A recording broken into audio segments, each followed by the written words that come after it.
Special Channel 45 sports presentation of the Minnesota State High School League tournaments.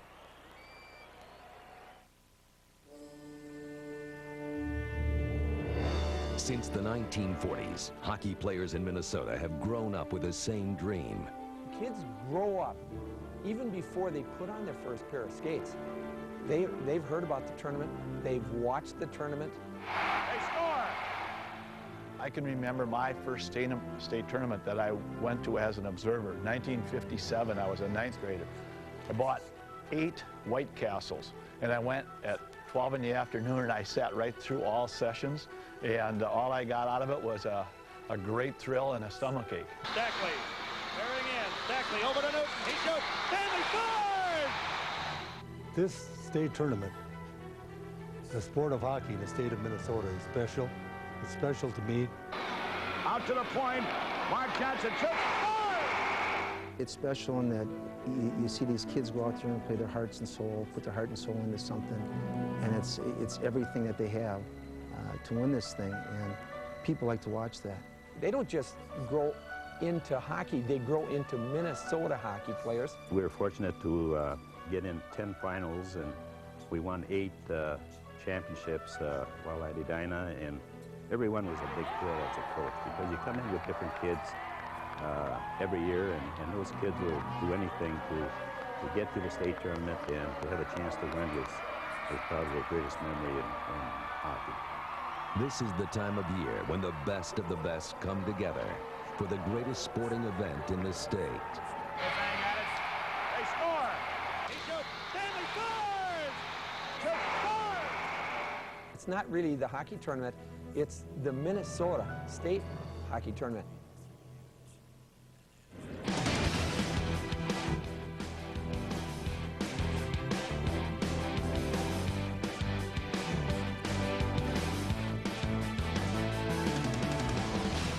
The Spuds of Moorhead hope the 10th time is the charm. They've been here 9 times before and never won a state championship. If they want to win one tonight, they've got to beat the Stars from the Academy of Holy Angels, looking for their 2nd state championship. Good evening, everyone. Welcome to 45's coverage of the boys Class 2A state championship game in the boys high school hockey tournament. You see the records on your screen, very similar. Both teams coming in with 25 wins on the season and only 2 losses for Holy Angels, 3 for Moorhead. We expect a very exciting game tonight. There are 19 seniors on these 2 teams. They will lay it all on the line because they know this is the last high school hockey game they will ever play. Let's take a look at the brackets to see how we got here. We started with 8 teams a couple of days ago. We are down to 2. Duluth East and Moorhead faced off last night. Moorhead came away the winner. Holy Angels took care of Tartan in the nightcap, and that sets up our final. Moorhead versus Holy Angels. With me, as always, Mike McGraw, a former high school coach and current NHL scout, and Phil Housley, a former NHL great and the current head coach at Stillwater High School. Mike, let me start with you. Holy Angels is going to have its work cut out for him tonight. That they are tonight. Moorhead's a very strong team. The key for Holy Angels tonight is to get off to a good start, something they didn't do last night. And 2 things they need to do there. 1, they have to be good on the power play and penalty kill.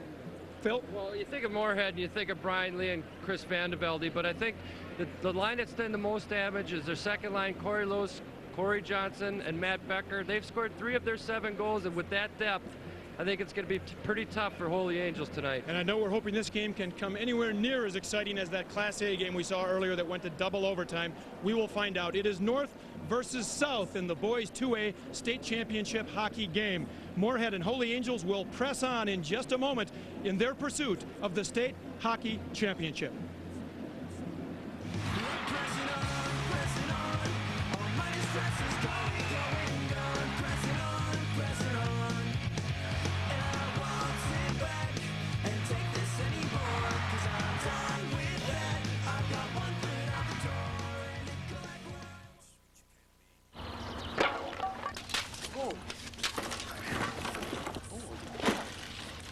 Hey, buddy.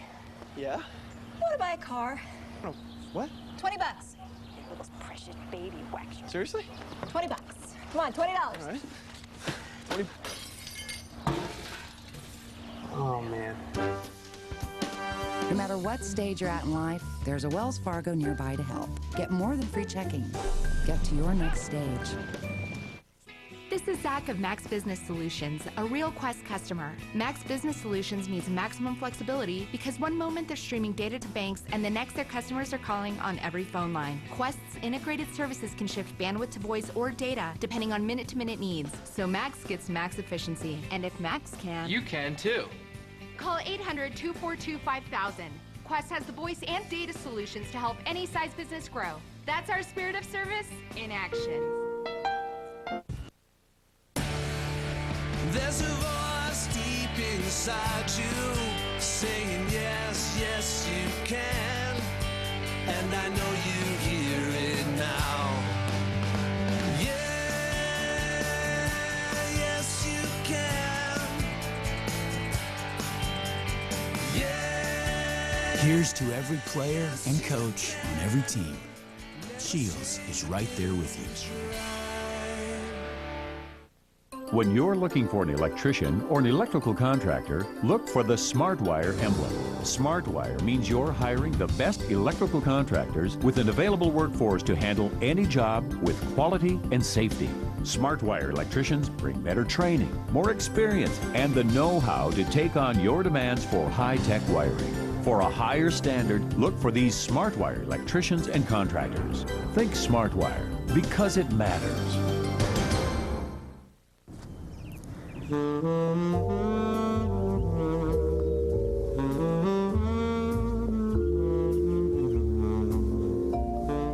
Ready to remodel. Whether you change one window or a whole room, Marvin Windows and Doors capture every detail you want and nothing else. To find out more about Marvin Windows and Doors, call 800-397-6647. Marvin Windows and Doors, made for you. Boys, right up the middle. Well, that was a live picture of Moorhead coach Dave Morinville firing up the troops. They want to set the pace tonight. Let's go up to the booth where Dan Terhar and Lou Nanny will set the pace in our broadcast booth. Guys? All right, thank you, Tom. Louie, two teams that both are very deserving to be here in this Class AA championship game. That's for sure, Dan. You look at Moorhead, they play 13 seniors. Holy Angels only plays 3. But both these clubs are outstanding. They got great coaches. You have to look at Holy Angels' speed. At the same time, you look at Moorhead with great puck control, passing ability. Which team's going to be on their game tonight? That's the team that's going to win here. All right, let's take a look at some of the players to watch in this championship game here tonight. Well, this is the horse up front. Chris Vandervelde, the leader in offense for Moorhead. Fabulous last night. If he's the same tonight, it's going to be tough for Holy Angels to win. All right, he'll try to beat this guy at the other end of the ring. And Keaton Smith last night was outstanding in the nets. He's the main reason why they're here tonight to face Moorhead. All right, when we come back, we will check the starting lineups for tonight's AA championship game. This is the Boys State High School Hockey Tournament on 45.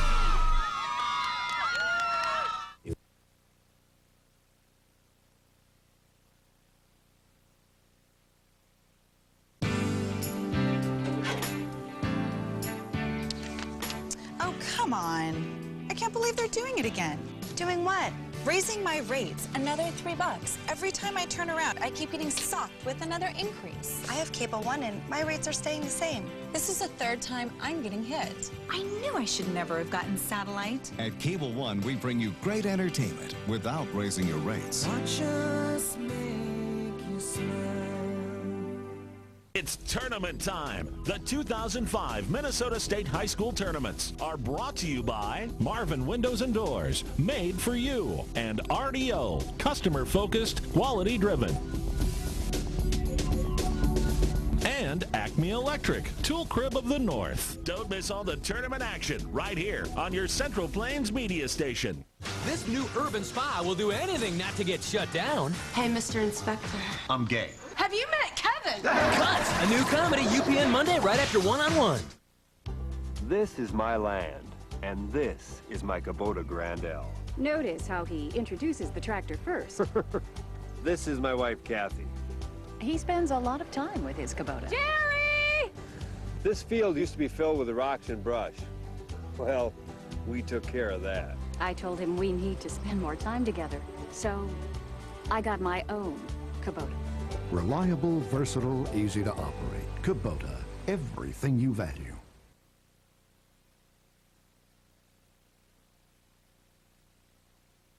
When you're looking for an electrician or an electrical contractor, look for the SmartWire emblem. SmartWire means you're hiring the best electrical contractors with an available workforce to handle any job with quality and safety.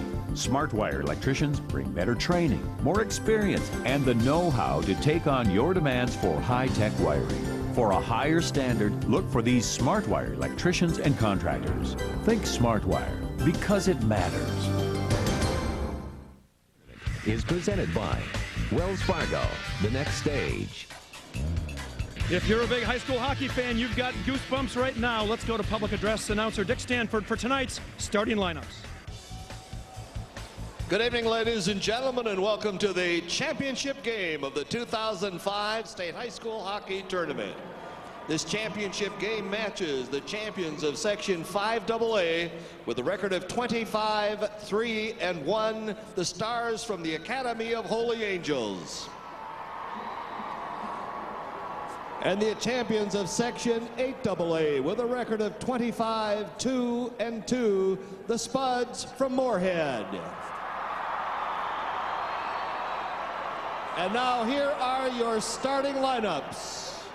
For the Stars, in goal, number 33, Kenton Smith. At defense, number 3, Jared Hummel. And number 4, Brian Brutlag. At center for the Stars, number 7, Lathan Logan. And his wings, number 21, Tyler Hawkins. And number 22, Brooks DeZeller. Head coach of Holy Angels Academy is Greg Treble, and his assistants, Guy Olson and Tom Berg.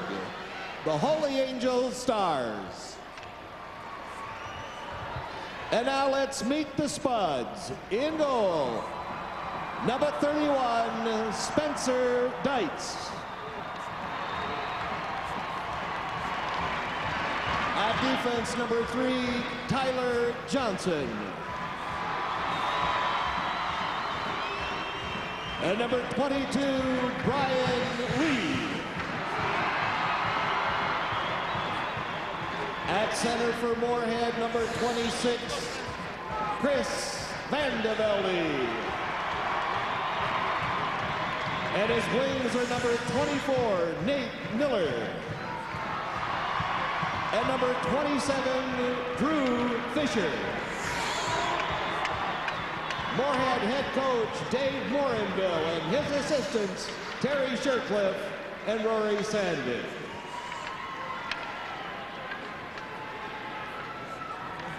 And now, ladies and gentlemen, we ask you to please stand as Katie Kirch, a junior at Blaine High School, making her second straight appearance here on championship night at the X, leads us in the Star-Spangled Banner.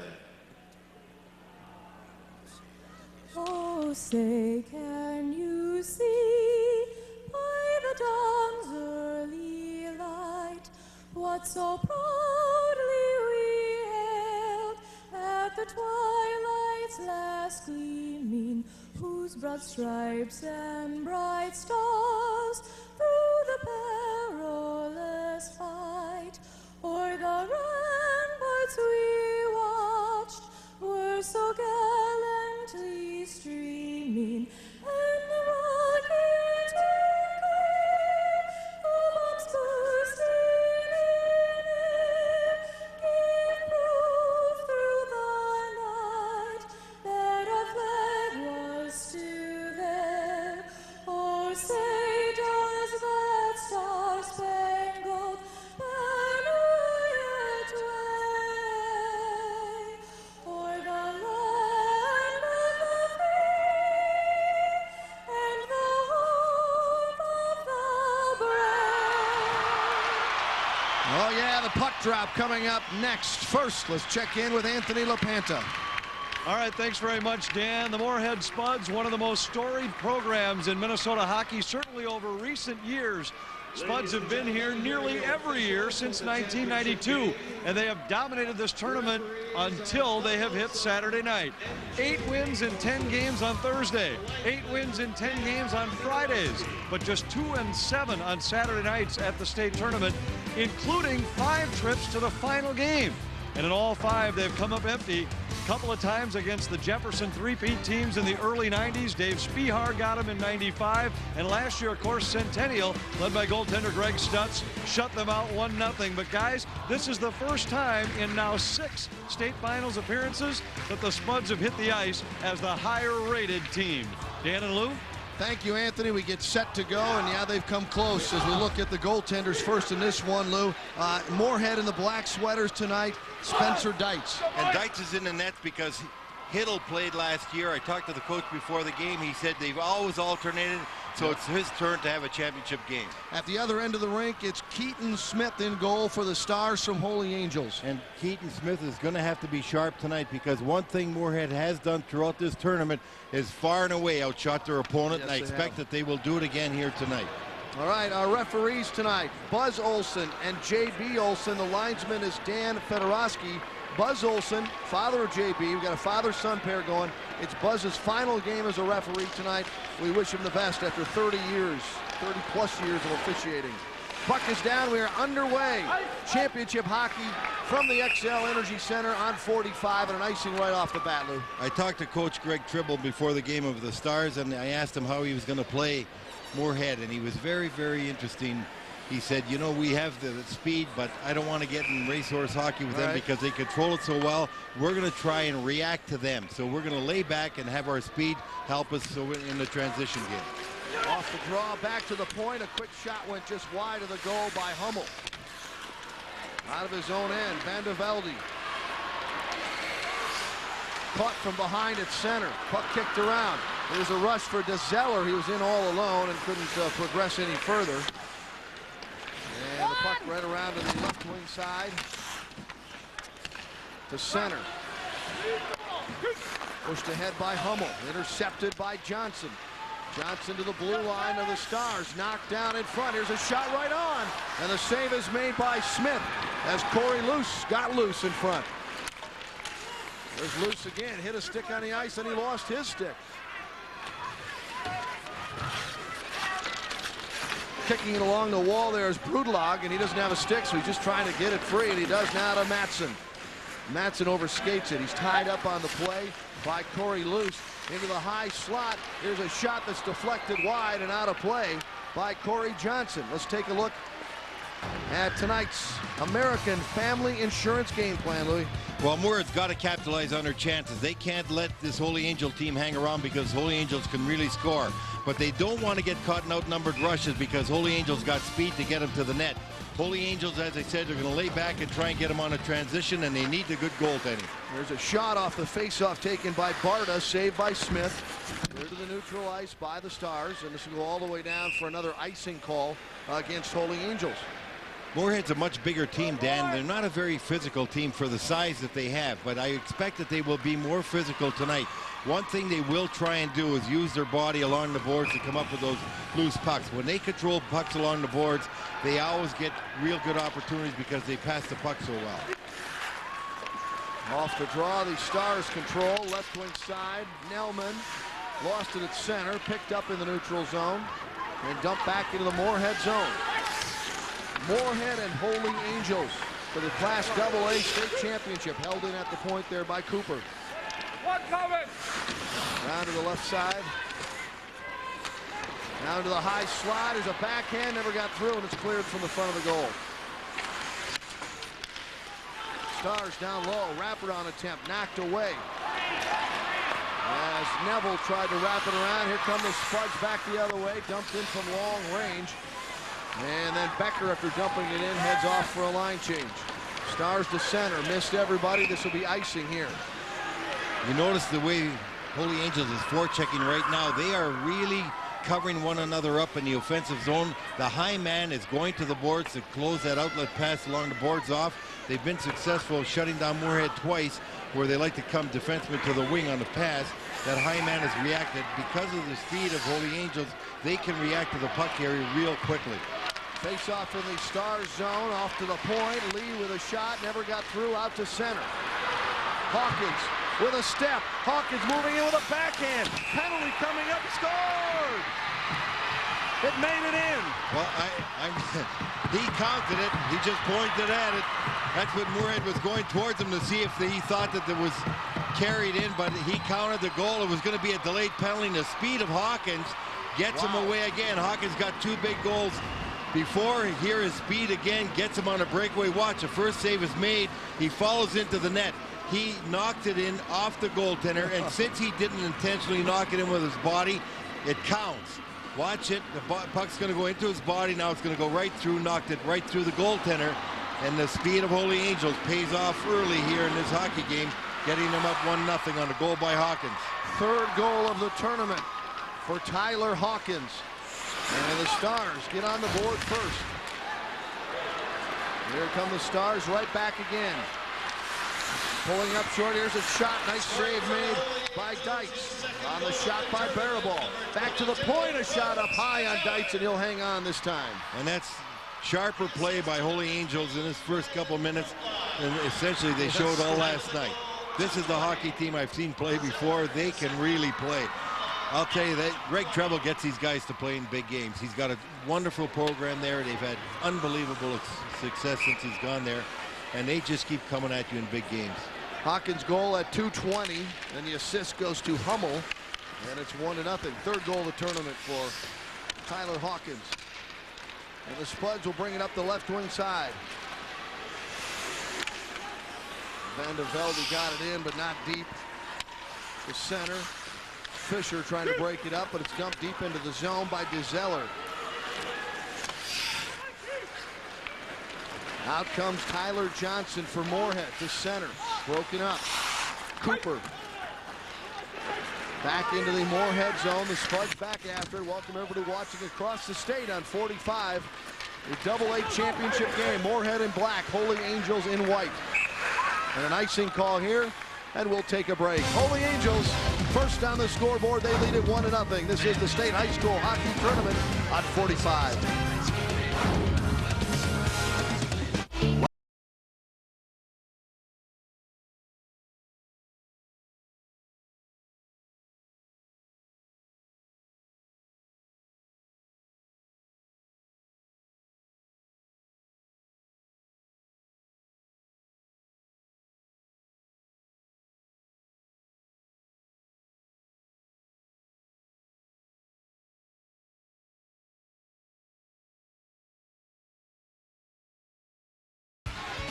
This first period being brought to you by Wells Fargo, the next stage.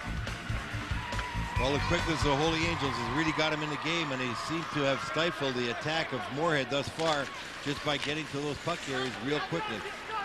Round behind Barta will start up ice. Barta has some room. He'll gain the blue line, now to center. Barta continues on left side, pulls it back. Try to drop it deep, and does. Becker. Out around the top, picked off in front by Cooper, no, by Hummel for the Stars. To center, trying to dump it in deep was Neville. And now Ammerman. Ahead at center to Becker. Becker dumps it deep in the zone, and the Spuds will change on the fly here at center. It's intercepted by Corey Johnson. Johnson's pass picked off the neutral zone. Ahead right between a couple of forwards that were breaking out for Holy Angels. It was Hurley and Matson, I believe, and back come the Spuds the other way. We go up and down the rink. Centering attempt knocked away as Kluke tried to put it out front. Tied up to the right of the goal, Matson. Through center. Matson across the line. Matson down low with a backhand, glove that hung on to by Spencer Deitz. And that's one thing Holy Angels has to do, and they've got to do it all night long, is have that center down deep to help out. And that's what Matson did. He was down deep, and look at his speed. He comes all the way up ice, gets to the outside, gets a backhand shot on net, and it's covered wonderfully by Deitz. But the speed of Holy Angels is what can get him out of trouble easily, and that's what's happened so far. And a guy like Matson, when he's down deep and he gets a hold of the puck, it only takes him 2 strides to get under full strength, and he's just taking off and losing people. He's the kind of guy that can break away from people, and his right wing Barabal and left wing Hurley are also extremely fast. That's probably as fast a line as there is in the tournament. Greg Treble with a late line change. Get Barabal, Matson, and Hurley back out there. Hurley to the right point. Dump back to the right corner quickly by Gullickson. Spuds will pick it up down low. Brian Lee with the puck. Off on the side with partner Johnson. Out to center. Poked around back towards the blue line. Standing on it was Fisher. Fisher bangs it up the wall, picked off at the center red line by Cooper, and Cooper fires it right back in the Moorhead zone. Holy Angels changing now. Right side Fisher, bumped on the play, picked up by Barta. Barta with a drive, down to make the save is Smith, and he'll hang on. And that's what Smith wants. He hasn't had a shot for a long time. There's only 2 shots by Moorhead. First one was from far out, so is that one. So that's the kind of thing you want to do. After you haven't had some work, if you're a goaltender, you like to see a shot from far out to get you in the game. Holy Angels, again, if you notice, as Moorhead's coming up ice, they've got almost 5 guys lined up within 15 feet of each other. 3 forwards across the red line, and the 2 defensemen, narrow gap between the forward line, only about 10 feet behind them. First period action from the XL Energy Center. Holy Angels and Moorhead battling for the AA title. At the blue line, standing on the puck was Becker. Slides back into the Moorhead zone, ahead to center. Crossed the line, Kraus through traffic, couldn't get through. Pushed ahead and all the way out by Holy Angels. Up to play it is Dice. Across the blue line, right side, Christian lost the puck, lost his balance, pushed ahead on the left wing side. Hurley, left circle, he shoots. Save made by Dice. Out comes Becker for the Spuds. The center for Ammerman, turned away. Here's Hurley again. Hurley with Barabal, center shot, score! And then the number 1 goal scorer on the team, Barabal, you let him alone in front of the net. A great passing play, 2-on-1. Hurley from the left made a fabulous pass through the defenseman. Barabal right there. He puts it in, and we're going to have a goalie change. Already? Already we're having a goalie change. It's the 2-0 here, 6 shots on net. Coach Morinville wants to give his team a lift. Here's the turnover right here. All those forwards at center ice. Great turnover, and what a nice pass. Barabal makes the initial check at center ice, comes up with the puck, gives it to Matson, who goes down the left side, and that speed by Barabal gets him in the open, and we're going to have a timeout by Moorhead right now. Well, Louis, are you surprised he'd be so quick to change Dietz for Hiddle? No, I'm not. You know, as he said before the game, he considers them both equal. Okay. And if he feels that one guy doesn't look as sharp right off the bat, he has no qualms about going to the second guy. And even though, I mean, you really couldn't do much in that. That was an easy goal. That was a wonderful pass, a 2-on-1. But you see, when you got a 2-on-1 play, and that's what it was, the defenseman over towards the puck area, Matson. Right. The goalie's responsibility, full responsibility then, is to watch that open guy, which is Barabal. So even though he's cutting the angle, he knows that outside man is his man, and he's got to be. Maybe he overplayed the pass a little too much. You see, by the time he gets over, he had too much net to cover. But he's got to cover the angle a bit, but he really has to watch for that open man. And still, it makes it pretty tough. You see, right there was a perfect pass, and just an excellent play by Matson, and Barabal, you know, who's an outstanding goal scorer anyway. He doesn't miss easy chances. So 2-0 Holy Angels, and the assist will go to Hurley at 6:08. And the goal started at center ice again. It's just the way the coach had said before the game. He's going to have the forwards line up across the red line. Barabal forced that turnover, got it to Matson, and broke away with his great speed and got on the 2-on-1 situation. Moorhead with the puck in their own zone now find themselves behind by 2 goals in the first period, early in the first period, not even to the 10-minute mark here yet.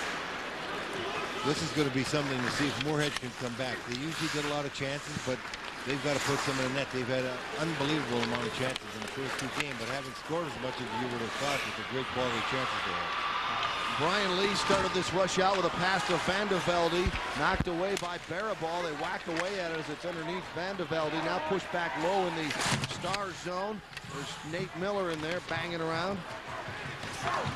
Comes loose behind the back pass, almost got it over to Fisher, knocked back out to center.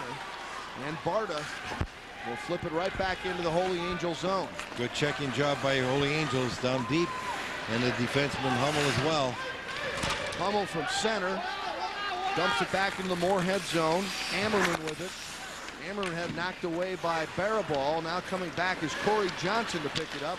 Johnson to Barta. Back to Johnson across the line right side. Johnson bumped off the play by Cooper. Big hit along the wall on Matson. Penalty coming up on Moorhead. Off goes Keaton Smith, the Stars goaltender, and then the delayed penalty is called. And this is something Moorhead doesn't need. They're getting an elbowing call. They're down 2-0. You got 9:20 to go in the first period. You only have 2 shots on net. You got to maintain your discipline and check properly. You can't give an elbow right in front of the referee. In fact, the referee almost got in himself. And Luce is going to go to the penalty box for elbowing. If he'd have gone a little to the left, he'd have got the referee instead. He wouldn't have got called. So the power play starting at 7:40. First power play of the game, first penalty of the game, and the Stars will start it out already with a 2-0 lead, trying to add to it here at the XL Energy Center on 45. Dumped in from the neutral zone by the Stars. Matson is in there trying to tie it up or get it loose. Hurley comes to Matson to Hurley, back to Matson, out to the point. Barabal rotates it right, quickly to left circle, centering pass to Barabal. His shot goes wide. Cooper steps up to the half wall. Fires on goal, that got all the way through. Barabal at the left wall. Matson. Matson waiting. Barabal, left side, shot. Right on, covered up. Couldn't get the shot off right away, and that gave the goaltender time. That's right, Dan, but do you notice the difference in the power play tonight compared to last night? The Holy Angels last night was very ineffective on their power play, which usually is outstanding. But tonight they're sharp again. Their power play 33% during the season, so they've got a very high number. And you can see why. They got a lot of talent. They move it around well. This hockey club is sharp this far tonight. As sharp as we've seen them in any game. They didn't have that many passes connecting in all their power plays last night. You're right. Barabal down low side of the goal. Matson out to Barabal. Right point. Although with the shot, it was blocked. Van de Velde. Short-handed. Around behind. Van de Velde in front. Becker shot. Scores! A shorty. And boy, did Moorhead need that. They did not want to get down 3-0. And that's all the work from their star, Van der Velde. Even though Becker, who's had a great tournament, put the puck away, he was right in front. He had 2 checkers on him, and they both went right by him.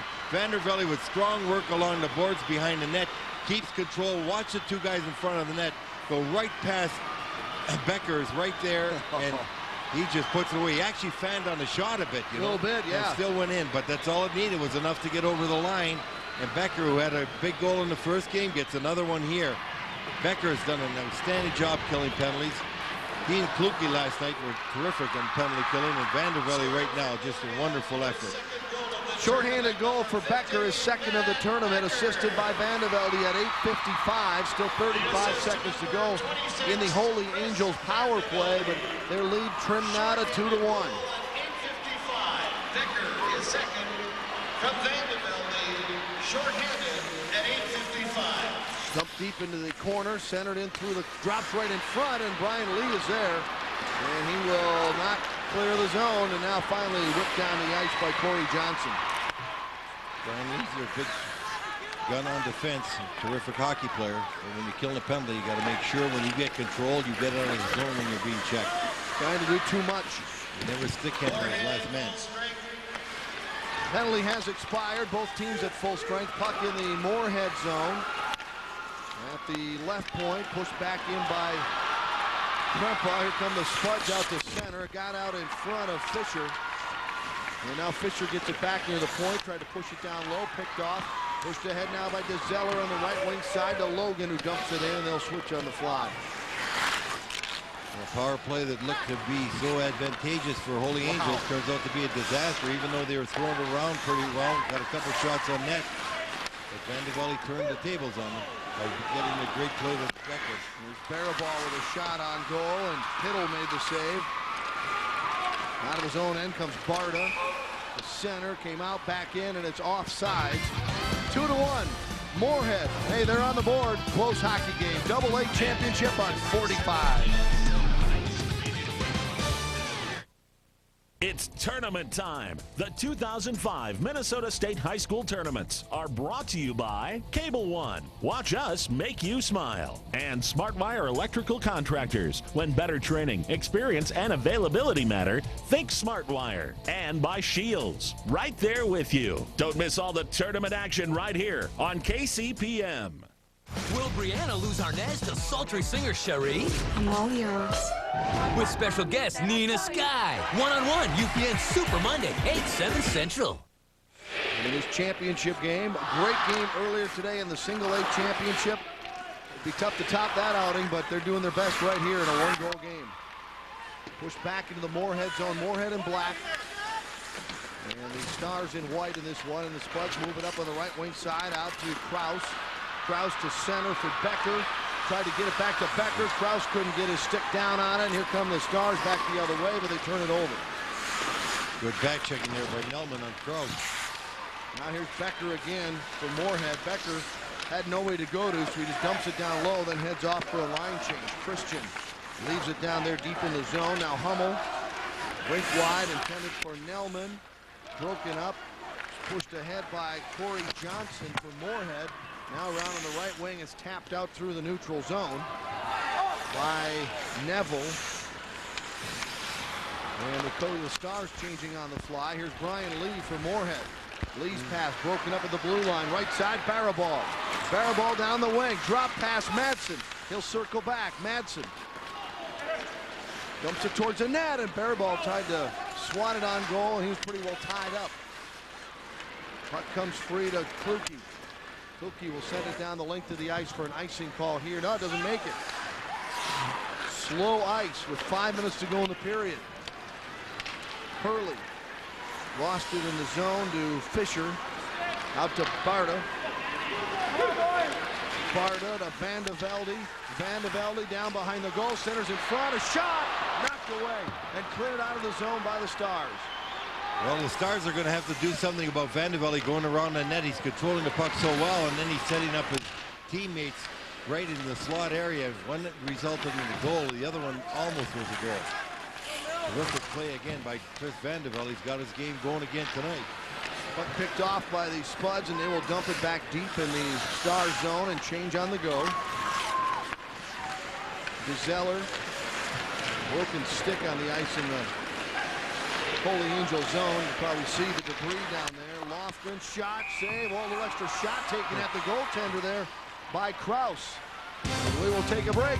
A one-goal game from the XL Energy Center. Boys High School Hockey Championship on 45. Recently, I went through a major hair trauma. My stylist of 10 years eloped to Tahiti. So I tried Great Clips, and I was thrilled. The stylists are friendly, professional. They know all the latest styles. Just tell us what you want. Great Clips even has all my favorite products. And with their low prices, I feel a lot less guilty about my shoe fetish. Great Clips, great haircuts, every time, everywhere. We got a pair of penalties here, and they're coincidental penalties, so we're going to have both teams still playing 5-on-5. Kraus and Hummel going off for slashing and high sticking. Cross-check on Hummel's what they got in a slash. So, but, you know, send them both. Let them cool down a little bit. Puck in the high slot. Want to remind everybody, in our first intermission, the big 1980 anniversary reunion from the 1980 U.S. Olympic gold medal winning hockey team. You're going to want to stay around for that. Most of these guys are back here for it. Should be a lot of fun. That's in our first intermission here from the XL Energy Center on 45. 2-1 game here. Krempa behind his own goal. Krempa has a little dinged up knee, right, Lou?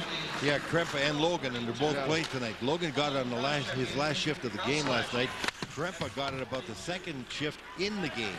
And they were both considered doubtful, but they're both out there playing, and they're showing no signs of being hurt. They both look fine. Icing call here against Holy Angels. I'm sure they got their knees taped, you know. you get those bruised knees and or even the strained ligaments, you got to tape them up. But they both wanted to play. They weren't going to miss this game.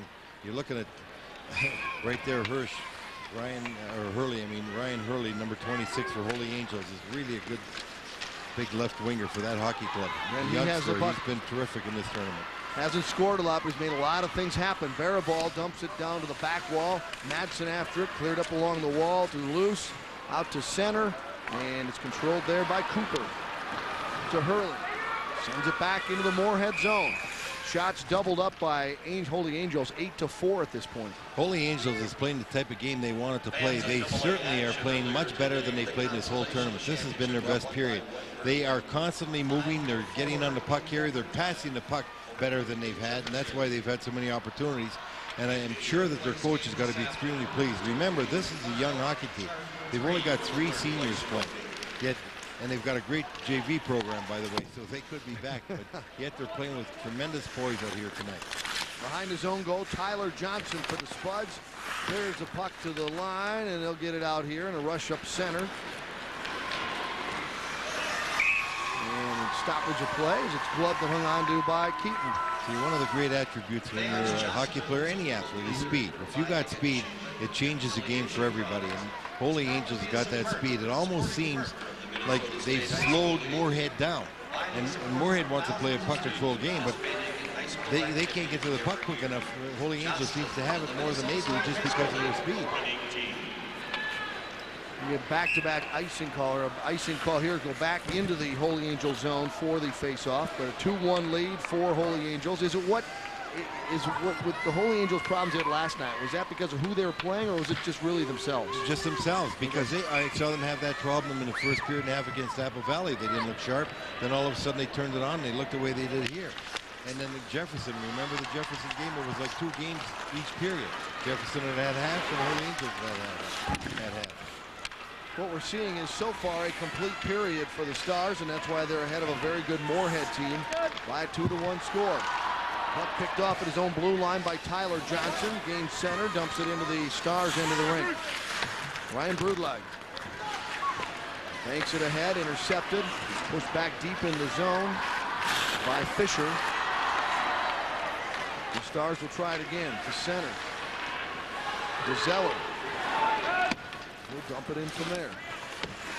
And the Co-Stars will change now. Dumped into the corner in the Moorhead zone. And the Spuds will rotate it around to the right side to Barta. That's behind the goal for Ammerman. Ammerman ahead at center to Becker. Becker on the wing. Got it loose to Christian. He's ridden off the play. Loose puck. This is Mojay. Over on the side to Cooper, out to center, and the Spuds will take over at their own blue line. Ammerman to center, right to the blue line. They just take turns swapping the puck through the neutral zone. Barta across the line. Barta dishes it off right side to Lofgren. Lofgren behind the goal, being shadowed there by Cooper.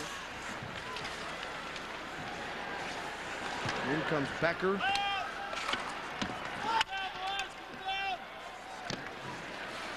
Lofgren lost his stick in there. Comes back to Brian Lee at the point. He's all tied up, and the puck comes just out across the blue line. Dumped back in by Lee, gloved and knocked down, and out with it comes Cameron Cooper. He gets to center and dumps it in. Final minute of period 1. 2-1, Holy Angels leading Moorhead. AA championship hockey. Here's Johnson with a shot. Say to kind of move the goaltender Smith back a little bit. Comes loose to the right side. Here's Madsen. Madsen, right circle with a shot, just missed. All the way out to center. Krempa dumps it back in.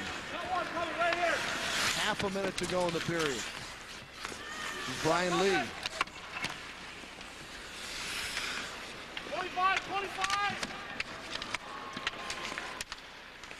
Lee ties things up now, coming loose to Corey Johnson. Johnson will flip it through the neutral zone and go after it. Back to pick it up is Krempa. And we'll get a stoppage of play with 8 seconds to go in the first period. The end of this period has gotten a little bit ugly. You know, it has, Dan. It's got ugly because it got slow. Yeah. And it gets slow whenever Holy Angels doesn't have the puck. They're just sitting back and they're waiting to react to the puck carrier. And so we're not seeing a lot of opportunities. We don't see a lot of racehorse hockey, up and down, long passes. It's all position play. Holy Angels is playing a checking game tonight.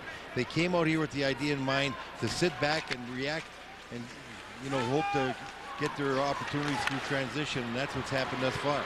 Puck broken up at center. We'll go into the Moorhead zone, and that ends period number 1. But we get 3 goals in the first period of our AA championship game. 2 for Holy Angels, 1 for Moorhead. And Lou, what are the things about this period that maybe surprised you a little bit? Well, just the fact that there weren't many scoring opportunities for either team, even though we got 14 shots on net. If you want to say they're real good scoring opportunities, you'd have to say there might have been 4. And that's not many for the kind of caliber both of these teams have. Secondly, it's the fact that Moorhead has not been able to get good puck control and a lot of possession in the defensive zone of Holy Angels. It seems when they get down there, Holy Angels is doing an outstanding job of marking a guy, checking a guy, and so they're not getting outnumbered in there. Thus far, Holy Angels is playing exactly the kind of game they want to play. Dave Morinville made a good move. He gave his team a little jump, a little life when he changed that goaltender, because that certainly could have been the game right there. Had Moorhead not scored and had Holy Angels scored, that would have been really tough to overcome, because even though Moorhead's got a lot of shots last 2 games, they haven't got a lot of goals. All right, what do you think will go on in the locker rooms, at least for Moorhead? Well, we're going to head down ringside because we are set for our special first period reunion intermission. Let's go to Anthony LaPanta. At this time, Channel 45 and Spiritwear USA would like to roll the clocks back 25 years, and we ask that you please direct your attention to the scoreboard.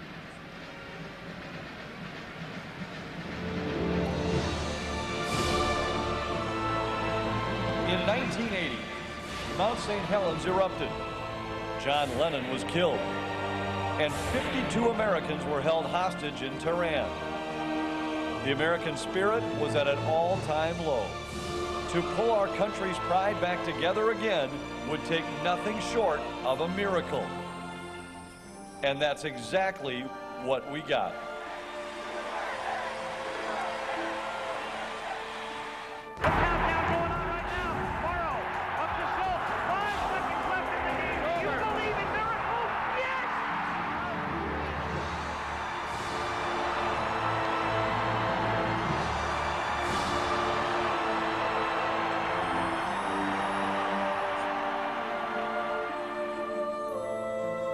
It's been 25 years since the Miracle on Ice in Lake Placid, and tonight we're here not just because it's the silver anniversary of this historic event, but to remember that for 12 of those 20, before they represented America, they represented their hometowns as Minnesota high school hockey heroes.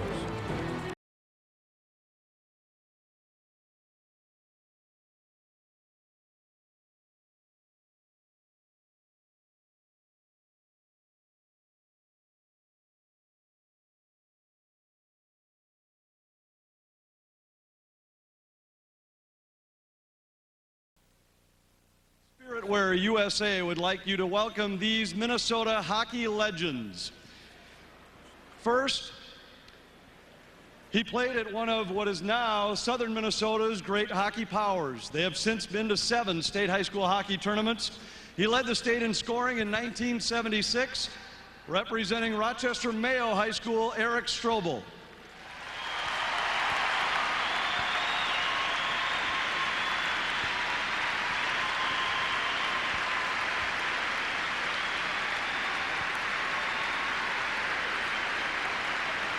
He was an all-state player at Babbitt High School before he captained the United States to the Miracle on Ice victory. Please welcome Buzz Schneider.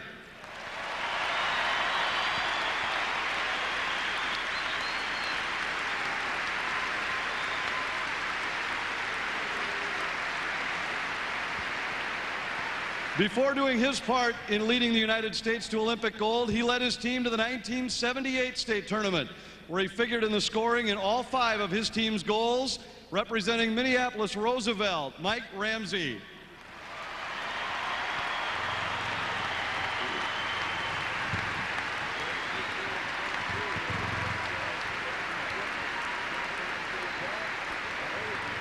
Before he scored his team's third goal in the eventual gold medal game against Finland, he helped his school reach the 1976 state tournament, where they were eventually beaten by Steve Kristoff's Richfield team in the quarterfinals. He scored 7 points in that tournament, representing Mounds View High School. Please welcome Rob McClanahan.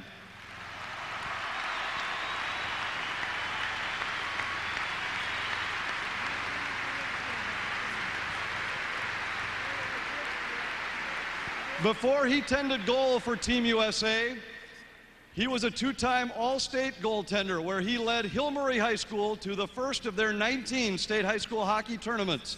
He led his team to the third-place finish in 1975. Please welcome Steve Januzak.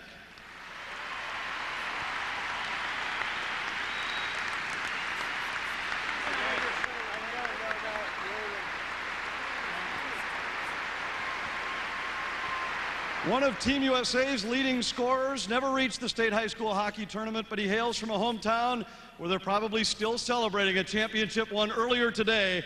Representing the Warroad Warriors, please welcome Dave Christian.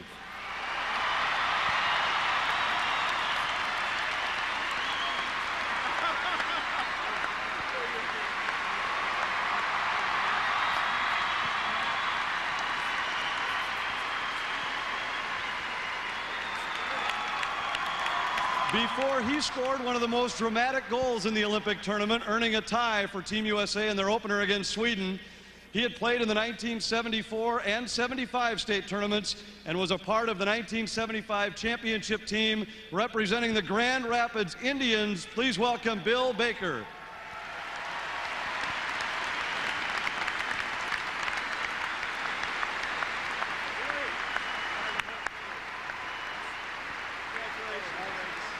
Unable to be here and join us tonight are Neil Broughton from Roseau, Mark Pavelich from Eveleth, Phil Verkota from Duluth East, and John Harrington from Virginia High School. But at this time, we would also like to recognize the man who orchestrated the miracle on ice. Herb Brooks is no longer with us, but here tonight representing the man who pulled off the greatest upset in the history of sports, representing St. Paul Johnson High School, where 50 years ago they won the state high school hockey championship. Please welcome Dan Brooks.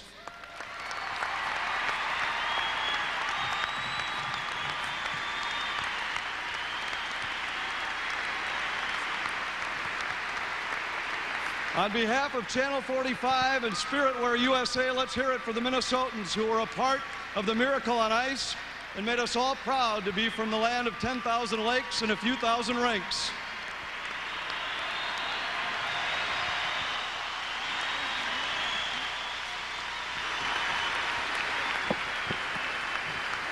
You can take it.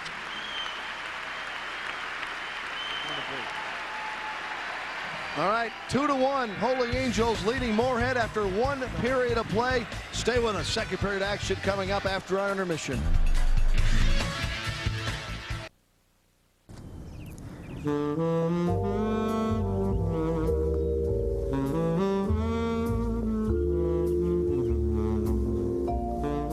Ready to remodel. Whether you change one window or a whole room, Marvin Windows and Doors capture every detail you want and nothing else. To find out more about Marvin Windows and Doors, call 800-397-6647. Marvin Windows and Doors, made for you.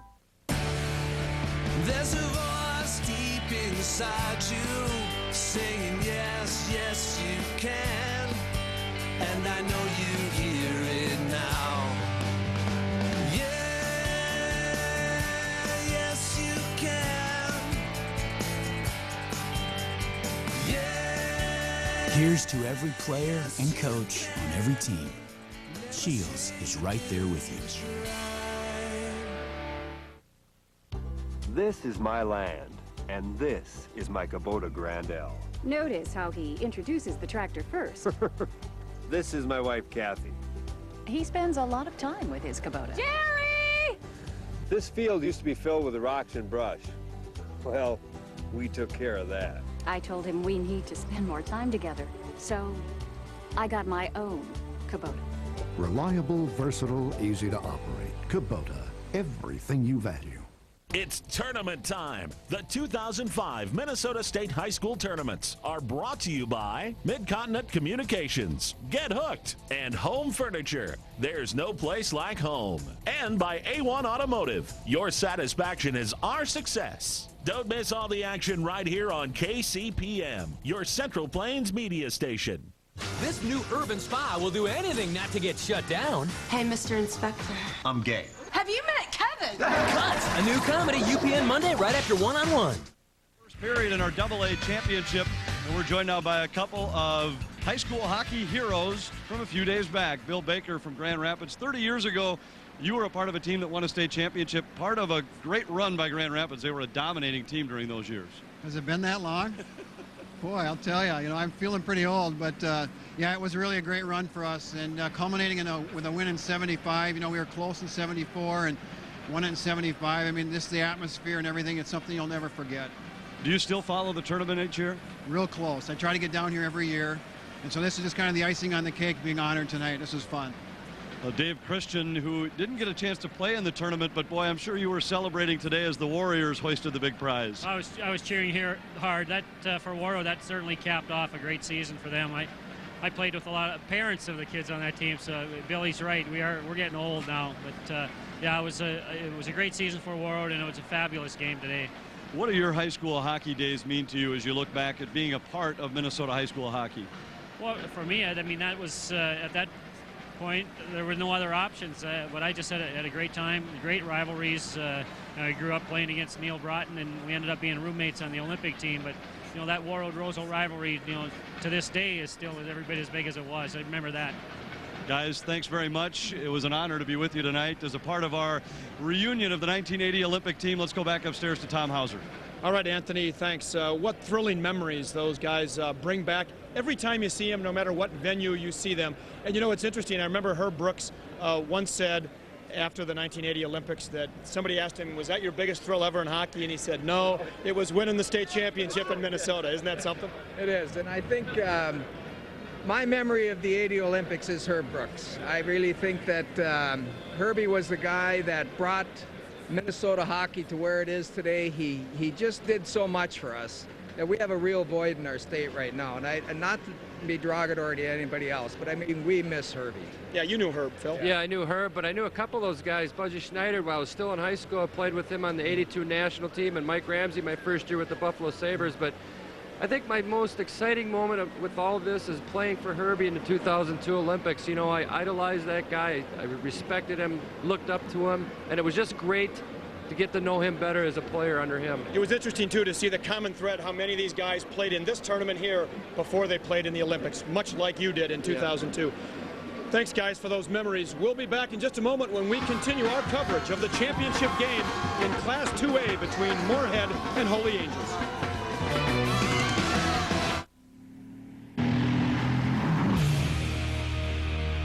From the fastest and strongest to the most capable and most powerful, Dodge Ram trucks.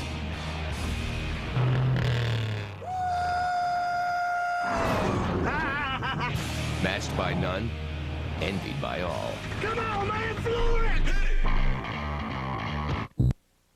When you're looking for an electrician or an electrical contractor, look for the SmartWire emblem. SmartWire means you're hiring the best electrical contractors with an available workforce to handle any job with quality and safety. SmartWire electricians bring better training, more experience, and the know-how to take on your demands for high-tech wiring. For a higher standard, look for these SmartWire electricians and contractors. Think SmartWire, because it matters. The 40th annual Red River Valley Sportsman Show returns to the Fargo Dome, presented by the Lake Agassiz Kiwanis Club, March 3rd through 6th. See the all-new 2005 boats, dogs, RVs, campers, and more. Hundreds of resorts on hand, so you can plan your next vacation right at the show. Daily seminars, including special kids fishing clinics, plus great cats of the world, great American duck races, live trout pond, and more. The 40th annual Red River Valley Sportsman Show, March 3rd through 6th at the Fargo Dome. We make shopping easy. Now through Tuesday, in 3-pound packages, our own ground fresh several times daily, 80% lean regular ground beef. $1.68 a pound in 3-pound packages. Limit 6 pounds. And farm-raised fresh Atlantic salmon fillets, $3.98 a pound. No coupons, no cards, and great prices every day. We make shopping easy for embarkers. We make shopping easy for embarkers. Thank you for watching KCPM Channel 27, Grand Forks. Class A championship, and so far so good in this game. Mike, tell me, what's going to happen from here? Well, Holy Angels got off to the good start like they needed to. Now they need to keep it up. And Moorhead, you know, they're right back in this game with the shorthanded goal. Hey, Moorhead's got to be patient. They're not going to win the game in the second period. They got to gain zone, try to get the puck in deep, and go to work. All right, let's take a look at the highlights. Holy Angels got on the board first. Mike? This is Tyler Hawkins, just pure hard work. Used his speed, he goes in on net, gets tripped, follows it, and whacks it in on the goaltender for a 1-0 lead. Beautiful individual effort. And they followed that up not too much later with a turnover. Well, they turn it over in neutral ice. Comes here to Ryan Hurley, who goes down the wing, and this is a beautiful, beautiful pass underneath the defenseman. Barabal couldn't miss the open net. It looked like Holy Angels might be on a roll, but then it looked like Moorhead was going to be in trouble, but Chris Vandevelde, what a great effort here. He goes wide, they're shorthanded, takes it wide, stops, gets his own puck, feeds it out to Matt Becker, and he wastes no time to bury it. And we've got 2 exciting periods ahead of us. Let's take a look at the stats from the first period. As you can see, the score 2-1. The shots on goal pretty even. Scoring chances pretty even. All in all, this game very even. It's likely to stay that way for a couple more periods. We hope you can stay with us. Exciting coverage of the Class 2A Championship will continue after a break.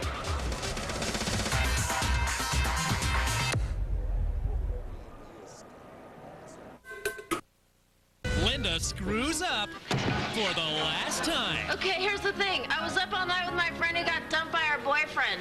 Now they need a replacement. How's the new assistant? She does seem perfect. Does she have too much of a bedside manner? Dr. Becker, I can explain everything.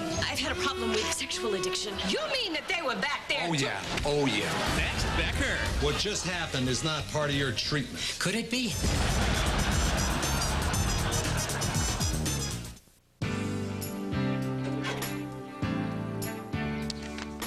Oh, come on. I can't believe they're doing it again. Doing what? Raising my rates another $3. Every time I turn around, I keep getting socked with another increase. I have Cable One and my rates are staying the same. This is the 3rd time I'm getting hit. I knew I should never have gotten satellite. At Cable One, we bring you great entertainment without raising your rates. Watch us make you smile. Everything you value in a tractor is now available in a utility vehicle. Introducing the all-new Kubota RTV, the utility vehicle engineered like a tractor. With its hydrostatic transmission, power steering, wet disc brakes, and 4-wheel drive, you've never had so much fun working so hard. The all-new Kubota RTV. It's the utility vehicle that's all Kubota. Kubota tractors, available at Acme Electric Tool Crib of the North.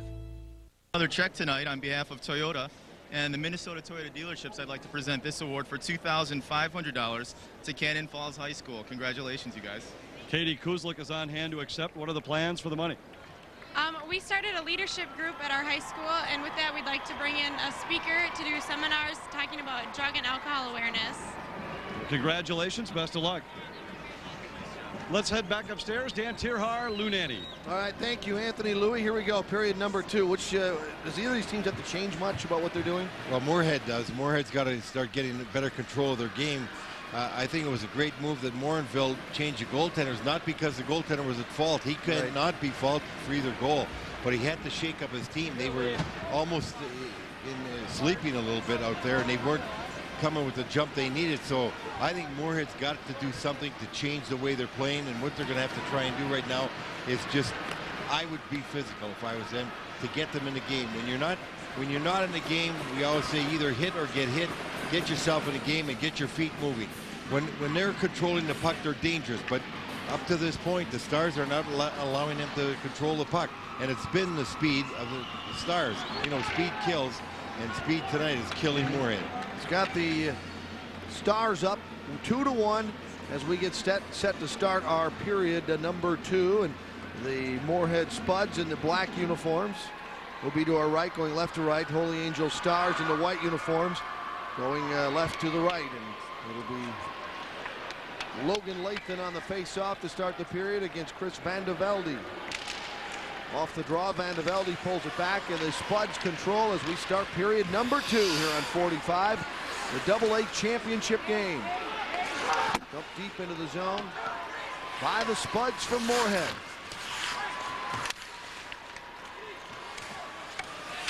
Tied up along the wall. We talked yesterday about White Bear Lake, a team that have been here so many times, never gotten out of the first round. Here's a team that's been here many times and has never won it. Yeah, 5 times to the final game, championship game, and not winning one. And obviously, they know about that. They're thinking about that as well. And so they've got to do something to get in this game and get playing their game.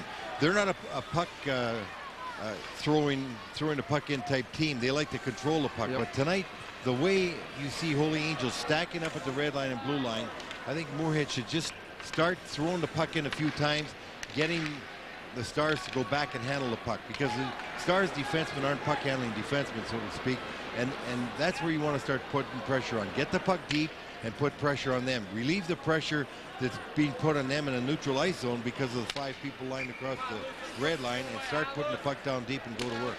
Face off in the Holy Angel zone, pushed to the right side by Barta, and out come the Stars. Matson to center, intercepted by Barta. Barta with a nice move, right side, pass shot, and a pad save by Keaton Smith. Big save by Keaton Smith. Here's Kluke to the corner, all the way to the right point. Barta got around him, and out come the Stars the other way. Barabal. Barabal, top of the circle, shot, whisked it wide. Just ahead to the left wing wall. Out come the Moorhead Spuds. Loose. Lost it at center. Corey Johnson trying to flag it down. Now Barabal fired in. Scored! Oh my! Dumped in by Hurley. How did that happen? Well, I think it hit the defenseman Barta's stick. The puck seemed to drop. He was shooting the puck in, going for a line change, it seemed. Wow. And the puck seemed to just change direction. I think it inadvertently hits the stick and dropped right here. You're going to see him shoot the puck right there and watch the puck drop down.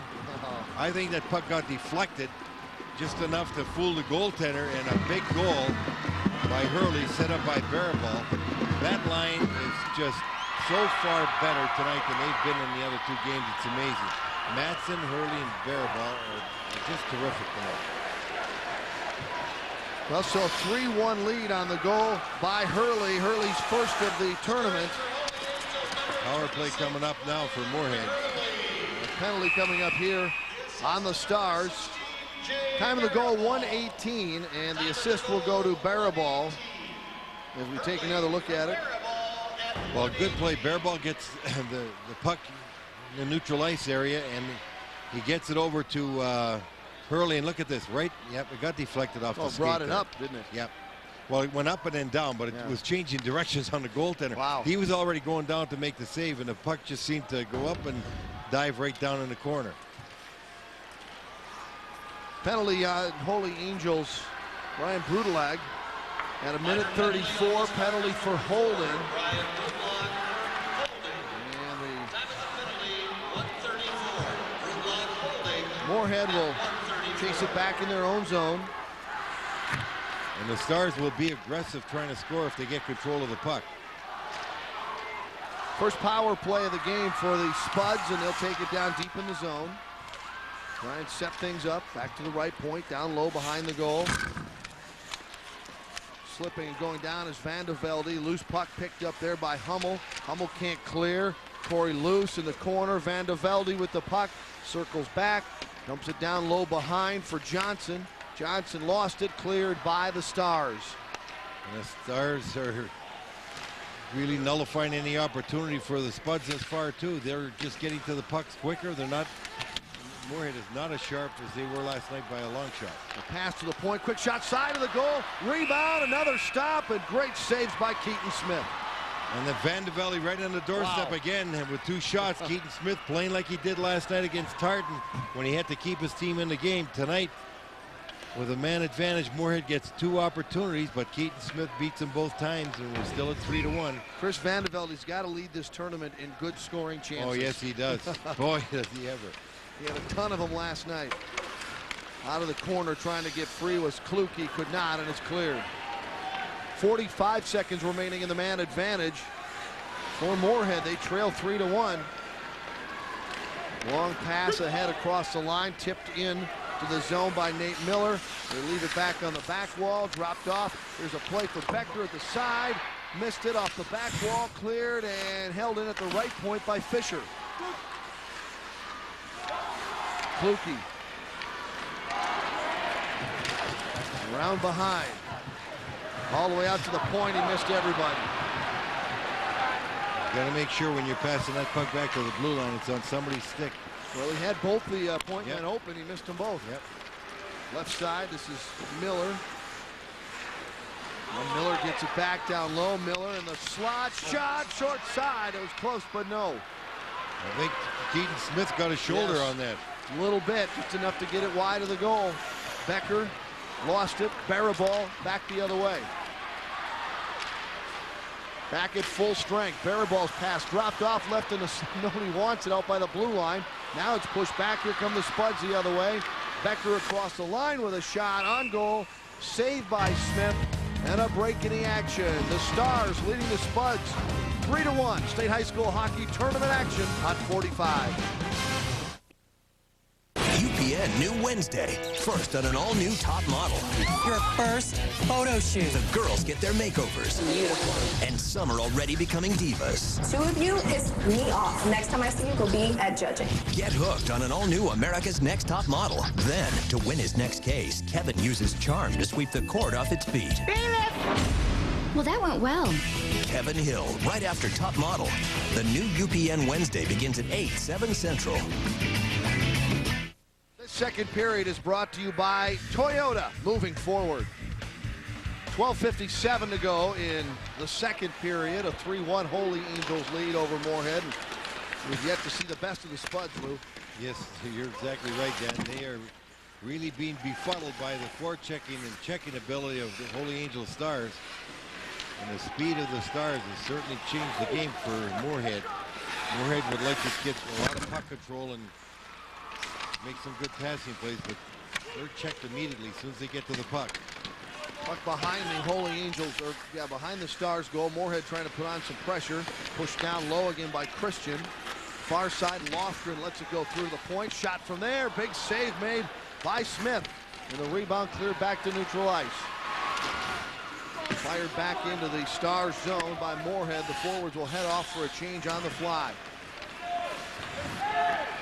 Right wing side, Neville flips it in. Now the Stars will change on the go. Rink wide ahead at center to Miller. Miller across the line, bumped off the play. Back to scoop the loose puck up is going to be DeZeller. And they will send it out to center ice. Bouncing puck into the Moorhead zone. Turning away with it is Ammerman. Out to center. Good pass to Vandevelde. Vandevelde cuts inside. Still has it. Vandevelde couldn't get the shot off and then slid through and almost went in. Didn't look like much of a shot. Tied up. Here's a quick shot right on by Fisher. Rebound pulled back in by Smith and a stop of play. We've got a quick message. A penalty being called here. Let's check in with Anthony LaPanta. Well, thanks very much, Dan. A little bit of potential history being made here tonight because no school has ever won a state championship in girls hockey and boys hockey in the same year. Holy Angels got the girls part out of the way a couple of weeks ago. I'm joined by co-captains Jamie Sakinski and Jenny Push. Jamie, what was it like to win your championship? Oh, it was really exciting. I don't think the excitement is quite worn off for me yet. I mean, I know my dad taped the game, and I think he's watched it at least 10 times. And Jenny, a hat trick in the championship game. You had your doubts about the Stars tonight. Well, I know that Moorhead has 14 seniors on their team, so they've got to have a lot of emotion in this game, but I think our team is just as deep as we are, and they're just as strong. They'll be fine. Thank you both. Congratulations on your title. Best of luck to the Stars the rest of the way. Dan and Lou. All right, power play underway for Moorhead. They're second in the game, second in the period. They'll chase it back in their own zone. Another key moment, Louis, for them to get back within one. And they almost did right there. That pass was perfect to Vandevelde. He just couldn't quite control it. He was in a great shooting angle on the far side. and it just went off his stick. Otherwise, he'd have had a wide open side, and it would have been interesting to see if Keaton Smith could have got across the net fast enough to stop it. As we see a faceoff coming to Smith's right. Moorhead has got the opportunities on the power play, and usually they're pretty sharp on the power play. This team has had 41 goals during the regular season on the power play, but they haven't really got a good opportunity thus far tonight. 10:50 remaining. Here's a chance for Becker in close. Turned away again with the help from the defense and goaltender Keaton Smith. Down low again, Becker trying to bring it out front. This time the Stars will pick it up and clear it out to center. Knocked down there. And heading out to the blue line left, over skating the puck, but leaving it for Becker. Becker drops it off at the point. A drive at the outside of the goal, wide by Barta. Barta gets it again to Becker. Becker down low, bouncing puck in the corner to Kluke. Tried to center it out front for Miller. And now a loose puck picked off by Jared Hummel to center. And from there, Hummel dumps it in deep. Still 40 seconds remaining in the power play for Moorhead. They've had some chances on this man advantage. But Hummel and Cooper are doing a great job defensively for Holy Angels down in front of the net, and I don't know why Moorhead keeps trying to force the puck from the deep by the net towards the goal. Fisher had it for a moment. It's knocked back out to center. Kluke across the line. Kluke made a nice move. Kluke drop pass. Here's a shot by Becker just wide. Loose puck behind the goal, knocked away up to the left point. Barta will keep it in. Barta to the half wall. Centered in front for Becker, missed him. Cleared back out. Barta will dump it back in deep. Penalty time has expired on the Stars, and a break out of the box. Barabal moving in. Shot, scores! The speed of Holy Angels does it again. A great pass from Hummel to Barabal right up by the center line as Moorhead got caught going for a line change, and then nobody can catch this kid. He just goes down. Look at this pass by Hummel. All the way back, Hummel gives it to him. And look at this, right up and over the goaltender's shoulder. No way he could stop that. Barabal with his second of the night, and a great, great shot after an outstanding pass from deep in Holy Angels zone by Captain Jared Hummel. Jay Barabal, second goal, third point of the game, and second assist of the game for Hummel. Time of the goal, 7:36, a 4-1 Stars lead. Well, no more goalies for Morinville. It worked for a while. But you're right, the Stars just keep coming and coming and coming. Here's another break and a shot wide of the goal as Krempo let it go. Side of the goal, kicked around. And now Brian Lee, you notice the absence of the name Brian Lee in this game? You're right, that's a good point, Dan. He just hasn't had the puck at all. Van de Velde tried to ram one home. And what is that accounted for? Just the fact that he's not having a good game, or that the Stars are just keeping him out of it? The Stars are keeping out of it. He's not even getting to the puck. No. The Stars are stopping everything around the neutral zone, and Moorhead's not using the points as much as they did before. There's a shot in the goal by Van de Velde. Oh, he picked the corner cleanly on that one. Well, this kid keeps trying to get him back in the game. Van de Velde, who's been the best player in the tournament for Moorhead, does it again here as he gets the puck. As he's going left, he fires it right over the corner shoulder of Keaton Smith to get Moorhead back in his hockey game, 4-2. Chris Van de Velde doing everything he can to make certain that Moorhead's got an opportunity to win the championship after a great check by Luce. Check in the corner. That was Luce in the corner, and he gets the puck right on the stick, puts it up top as Van de Velde gets Luce with a check. Johnson gives a little assist. Watch Luce in front of the goal. Nice screen. Right there. That was an excellent shot by Van de Velde in the upper corner. Time of the goal, 8:20. Second point of the game. Second goal of the tournament for Van de Velde. The assists will go to Corey Johnson and Corey Luce at 8:20. A great little one-handed pass by Johnson to Van de Velde, by the way. So a two-goal game again with 8:22 remaining in period number 2 from the XL Energy Center. State High School Hockey Championship on 45. Just when you think Moorhead's dead, Van de Velde resurrects him, and a coach, Dave Morinville, right there, telling his team to keep working, keep pushing. You never know when those goals will come. Fakes off in the Moorhead zone. Spuds win the draw around to the right side, trying to clear it out. Lofgren sends it down, but they wave off the icing now. Stepping up to the left point to keep it in is Ammerman. Loose puck. Here's Barabal again. Barabal overskates the puck, but he leaves it there nicely for Hurley. Hurley stops, fires it towards the goal, bouncing puck. Cleared out of the way by Barda. Barda up the left side. He'll carry out to center. Barda reaching for it was Kraus. Now Becker.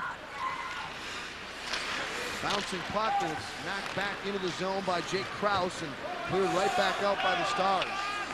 Ammerman back. He's got the center Matson right on him. And now the Spuds with it. Flip to center. Nice pass across the line. This is Johnson. A shot. It's deflected up high and goes out of play.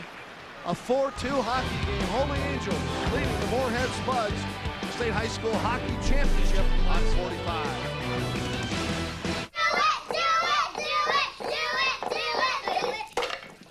Hey, I owe you $3.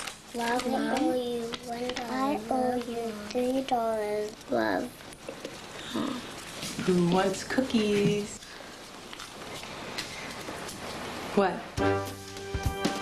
No matter what stage you're at in life, there's a Wells Fargo banker ready to listen and help. Get more than free checking. Get to your next stage.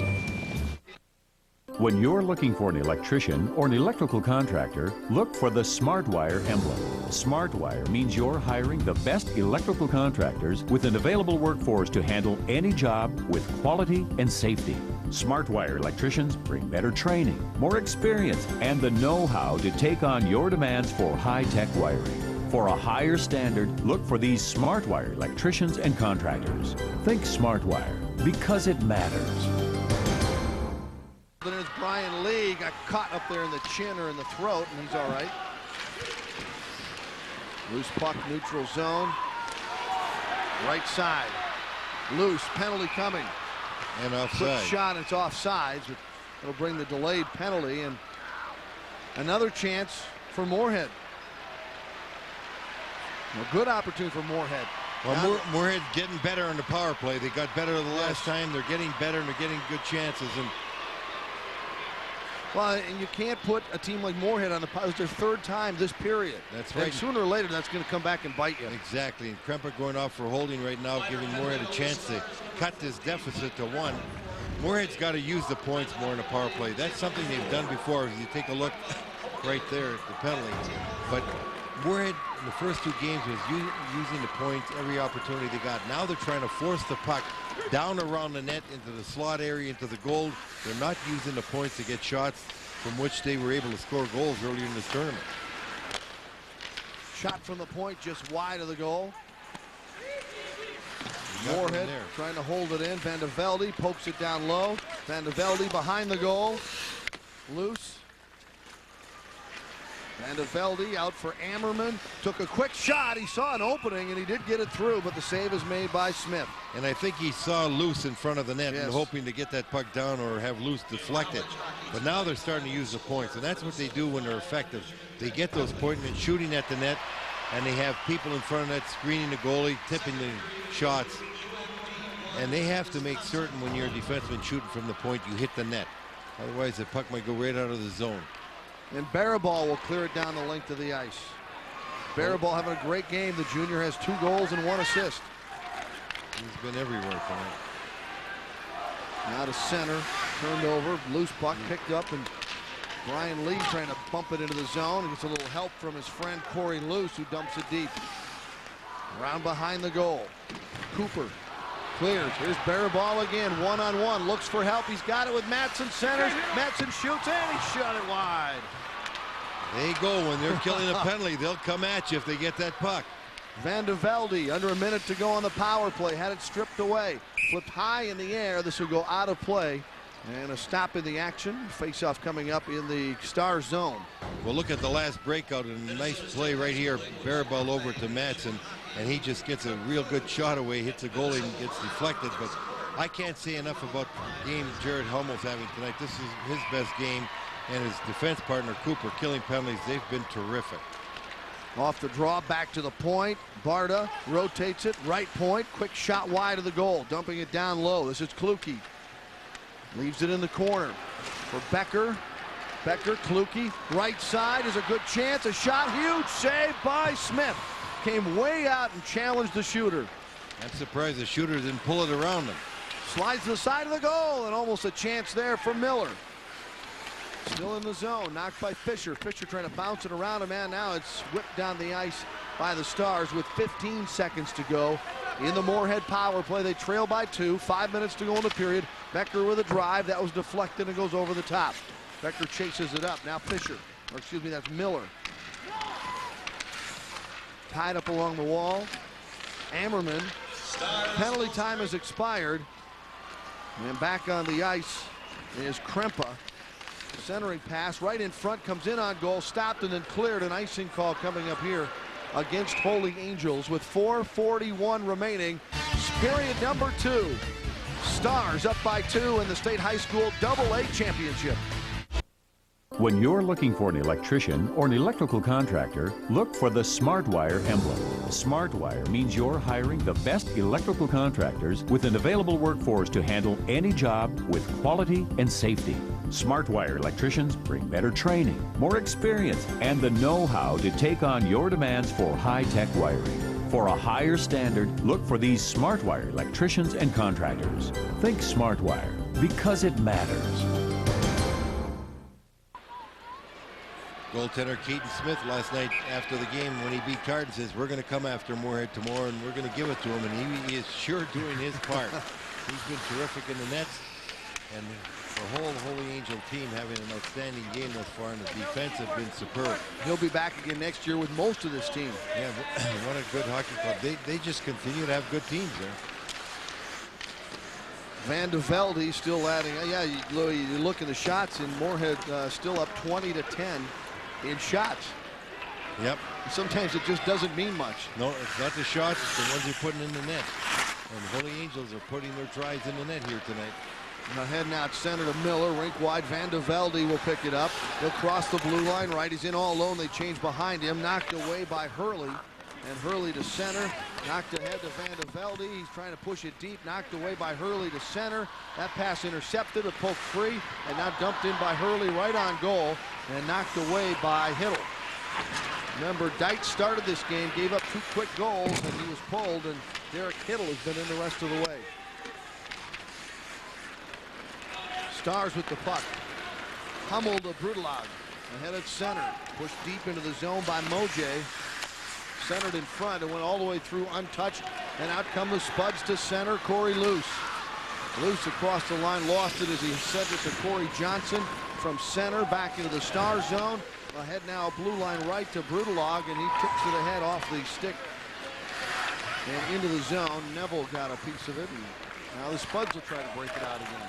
Well, look at Holy Angels, 4 across that red line. They're meeting the play at the red line, not the blue line. Right. And the defense, just in the previous rush, both Hummel and Brudelag, both at the blue line. They will not give the zone up to Moorhead. So and offensively, what do you do when they're doing that? You got to throw the puck in and go after it. Yeah, And they're not doing that. They're continuing to try to play the game that they usually play. They try to beat a man. They try to pass it through the man. Whenever you see teams starting to line up at the blue line or red line on you, you've got to start putting the puck in the zone and going back and try to work it deep in their zone and get the puck there. And Brian Lee trying to create a rush of his own. They turn him right back. They're right on him. Centering pass. Push to the left wing side. Christian will get it across the blue line of the Stars. Got it taken away there by Cooper. Cooper off the glass. Out to center and beyond. This will be an icing call here against Holy Angels. And Holy Angels is not worrying at all about being pretty coming out of the zone. They're relieving the pressure by putting it off the glass, flipping it out. If they don't see a man open to pass him the puck, or if they can't skate it out, they throw it out. They make certain that they're not trying anything fancy down deep. They're relieving the pressure just by making certain that puck gets out of the zone. Moorhead out shooting Holy Angels this period 14-3. It doesn't seem possible. It doesn't seem like they had 14 shots, except they had 3 power plays, and they got a number of them on those. There's a break for the Stars. Now they lead it 4-2. Shot from the point, save, rebound, bounces around in front, diving out in front of it is Hiddle. And has he got it? Yes. It just seemed like it was a little too far for me. Kept wasn't crawling sure. towards Yeah, it. should I he or got shouldn't that goal stick, but a good move to make certain he frees it, because he wasn't looking if his defenseman was able to make certain that forward in front was going to get to the puck or not. There's a shot from the point. You see him here. Now watch in front. His defenseman's tying up the forward. He's looking. And he Somebody can't help him. quite get to it. But his defenseman there was tied up with the Stars forward, and he had to make certain he controlled it. Off the draw, Barabal with a drive. That was a huge save by Hiddle. Barabal said not only can he skate, but he can shoot that puck. Can he ever? Barabal is just a junior.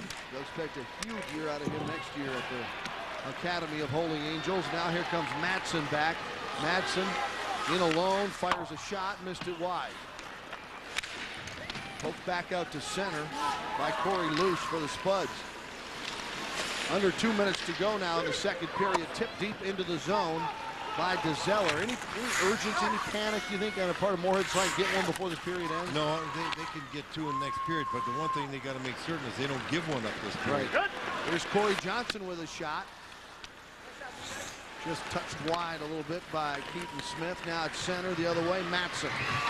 Madsen looking centers. One-time shot went wide of the goal, but went into traffic, so a little dangerous, but Hawkins missed it. And now Van de Velde. Final minute of play approaching in period 2 from the XL Energy Center. The AA championship game on 45. Holy Angels ahead by 2. Bouncing puck goes to the far side. Fisher avoids a check behind Van de Velde. Centers, bounces through. Knocked back in from the point. Bouncing puck. Here's Fisher. Backhand save made with 51 seconds remaining. Smith with a big stop. And Miller on the doorstep waiting for the rebound. That top line, if anybody's going to do it, it looks like it's going to be the top line of Moorhead to get him back in the game. They're the one getting the chances. There's a pass out. It goes to the point. And watch Miller here, 24. He's going to come to the net as the shot's taken. And the goaltender, Smith, has had a lot of work tonight, but he's made the saves, and he's got his team in position to win. There's the threesome. I'm Dan Terhar. Lou Nanny is up here with me. Anthony LaPanta putting on the miles on those loafers, getting all over the arena.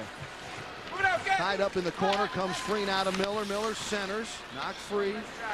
Van de Velde leaves it on the wall for Miller. Brian Lee just stepped up right into the slot area, knocked the stick down, and it's going to be cleared around and down. Holy Angels is going to have to make certain, though, that they can't have all the play in their own zone. Right. They've got control of the game. They're playing the kind of game they want, but if pressure continues in their own zone, they've got to get that puck out. They got to support one another a little more, maybe drop that center and deeper to help that defenseman and make certain they get that puck out, because Moorhead, if you keep giving them puck control in your zone, they're going to get shots on net. They've already had 22. As I said earlier, they've outshot teams in the tournament almost 2-1 in every game. You've got to make certain you get that puck out. Off the draw in the Stars zone, right point. Barta is there to keep it in. Barta tried to move around one man, gets it back, slides it down low to the corner for Johnson. Johnson will get it back, right half wall. Johnson down low. Johnson will come out front with a backhand rebound. Another shot. It's underneath the pads of Smith with another huge save. Boy, they had some two good chances late in the period. Great chances. And Dan, that all started out at the blue line when Logan, who's played terrific for him, here you're going to see Johnson coming around with the chance. But Logan could have deflected it out, and he tried to make a pass right in front of the defenseman by just ticking it off the boards. And this is what will result. Two good opportunities. Off the face even. Boy, by...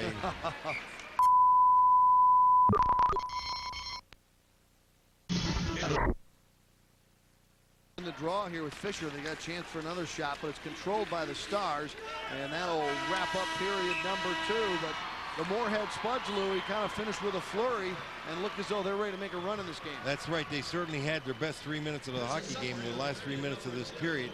They finally start getting puck possession in Holy Angel zone, and they start getting better chances on goal. Keaton Smith in the nets had to be terrific to keep the score 4-2 for Holy Angels. And Holy Angels has to start doing what they did earlier, use that speed and make certain they get the puck out of the zone. All right, let's go down ringside to Anthony LaPanta with Coach Treble. Anthony. Thanks, Dan. Greg, an outstanding couple of periods. First of all, the play of Keaton Smith. You told me last night that you felt he was outstanding. I think he's been even better tonight. He's doing a great job, but he's getting a lot of help in front, too. The kids are playing well on our own end, much better than last night. Now, this Moorhead team last night looked as good as any high school hockey team I've seen, and yet you guys have taken them off their game with some speed and some aggressive checking on the forecheck. Well, we saw some things when we scouted them that we thought we could do, and they've actually worked really well. So, well, you need one more period of them. Well, that's the way it is. 17 more minutes of slow heart attack, I guess, but it's going to be fun. This is a good game. Thanks, Greg. Good luck. Yeah. Greg Treble, he and the Stars are one period away from a state championship. They lead at 4-2. Our second intermission is next on 45. Joe, you're glad we got the Durango, right? Of course. And you liked all the money we saved when we bought it, right? Got us a bigger boat. Oh, and how about the Hemi engine and the DVD player and the hands-free cell? Then why won't you use the navigation system? I'm not lost. Dodge Durango. This is starting to look familiar. It's a lot of great stuff for a great price. Dodge Durango with 5-star, the highest frontal crash test rating. When you're looking for an electrician or an electrical contractor, look for the SmartWire emblem.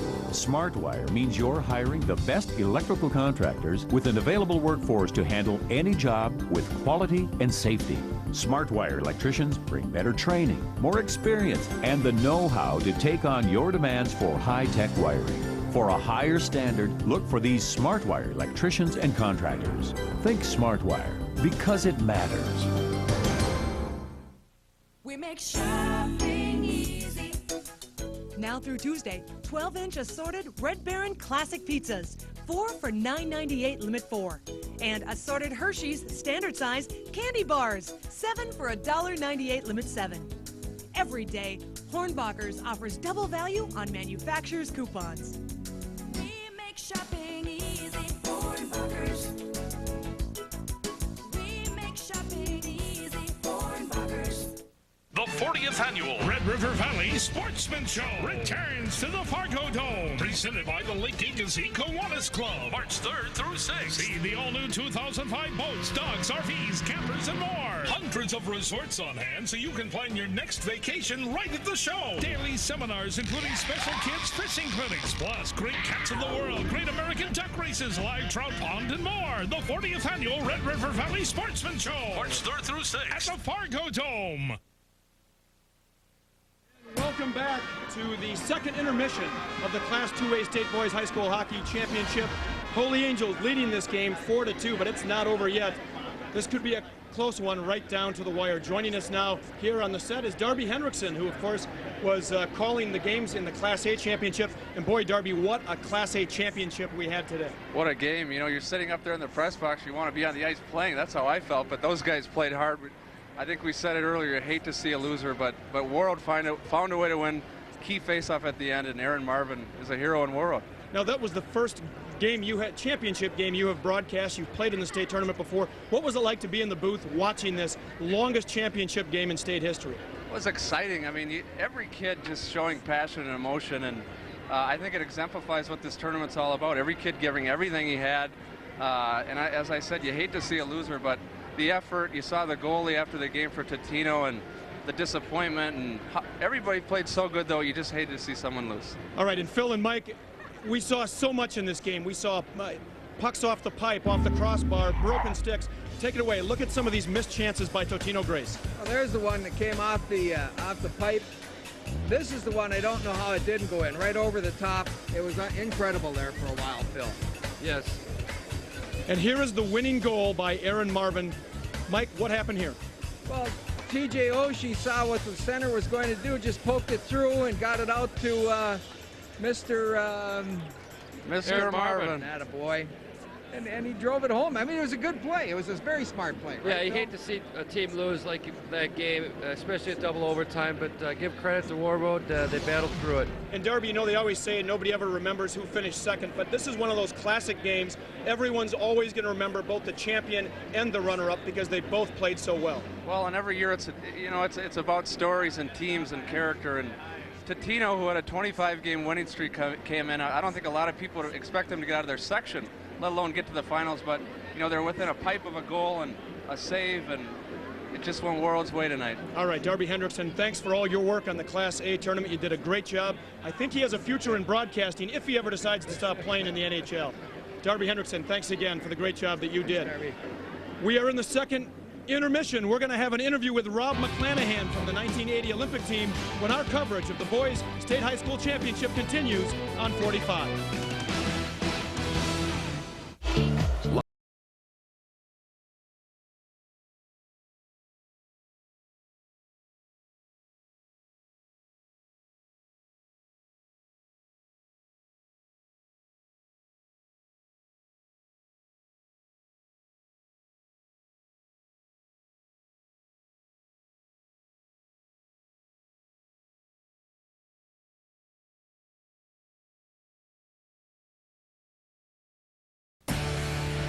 There's a voice deep inside you saying yes, yes you can, and I know you hear it now. Yeah, yes you can. Yeah. Here's to every player and coach on every team. Shields is right there with you.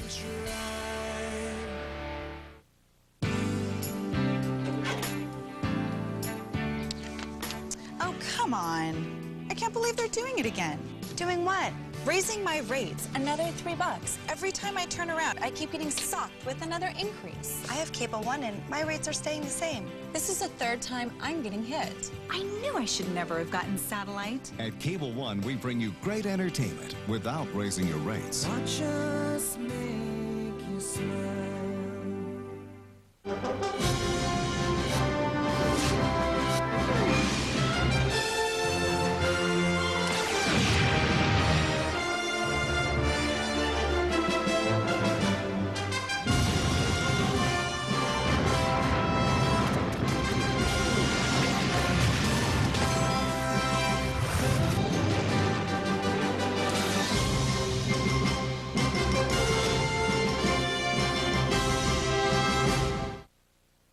Welcome back. One of our younger fans here at the State Boys High School Hockey Championship, certainly enjoying, if not remembering, the game between Holy Angels and Moorhead. An exciting game we have, but you know, we've got a man here who played in probably the most exciting hockey games of all time, Rob McClanahan, a member of the 1980 U.S. Olympic team. And down below him here is his daughter, Sarah. She is 5 years old, and she just didn't want to leave her father's side. You know, who could blame her? Rob, how exciting is it to come back to the State High School Hockey Tournament? You played here back in 1976. Well, I haven't been back since '76, and I have to. There's a lot of buzz around here. It's a lot of action. I'm very, very impressed. You have not been to a state tournament since '76, since you played in it. No. That's remarkable. Bad memories from that year. A lot of things have changed, but Rob, what do you think the biggest thing you see in today's players, the kids now in the state tournament? They're bigger. They're probably a little faster. I think they're probably a little more skilled. Larger group of people are more skilled than when I played. You know, Herb Brooks once said when he was asked if the 1980 Olympics was the highlight of his hockey career, he said, well, no, actually it was the 1955 state championship he won in Minnesota. How do you compare the thrill of coming to the state tournament, even though you didn't win it, and going to the 1980 Olympics? Well, you can't. I mean, I will say this. Making it to the high school tournament was a major goal of mine when I was in high school. Not winning it because we were undefeated coming in was real hard. And it's a big, big deal. This is like basketball in Indiana. I mean, this is a big deal. And a lot of these kids, this is as good as it gets, and it's great.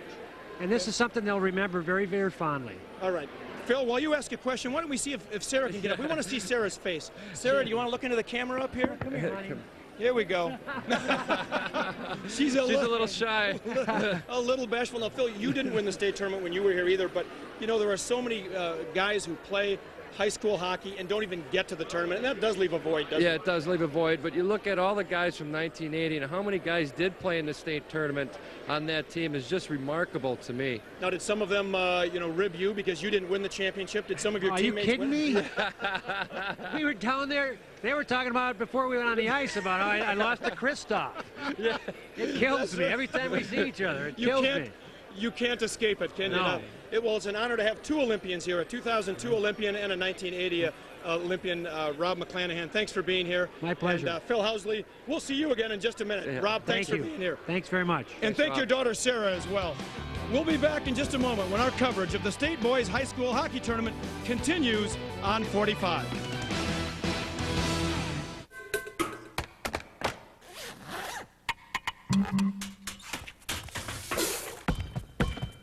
Perkins presents our Seafood Spectacular.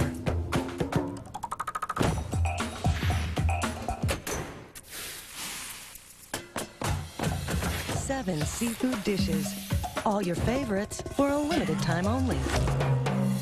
Come see what all the noise is about. Perkins, breakfast is just the beginning.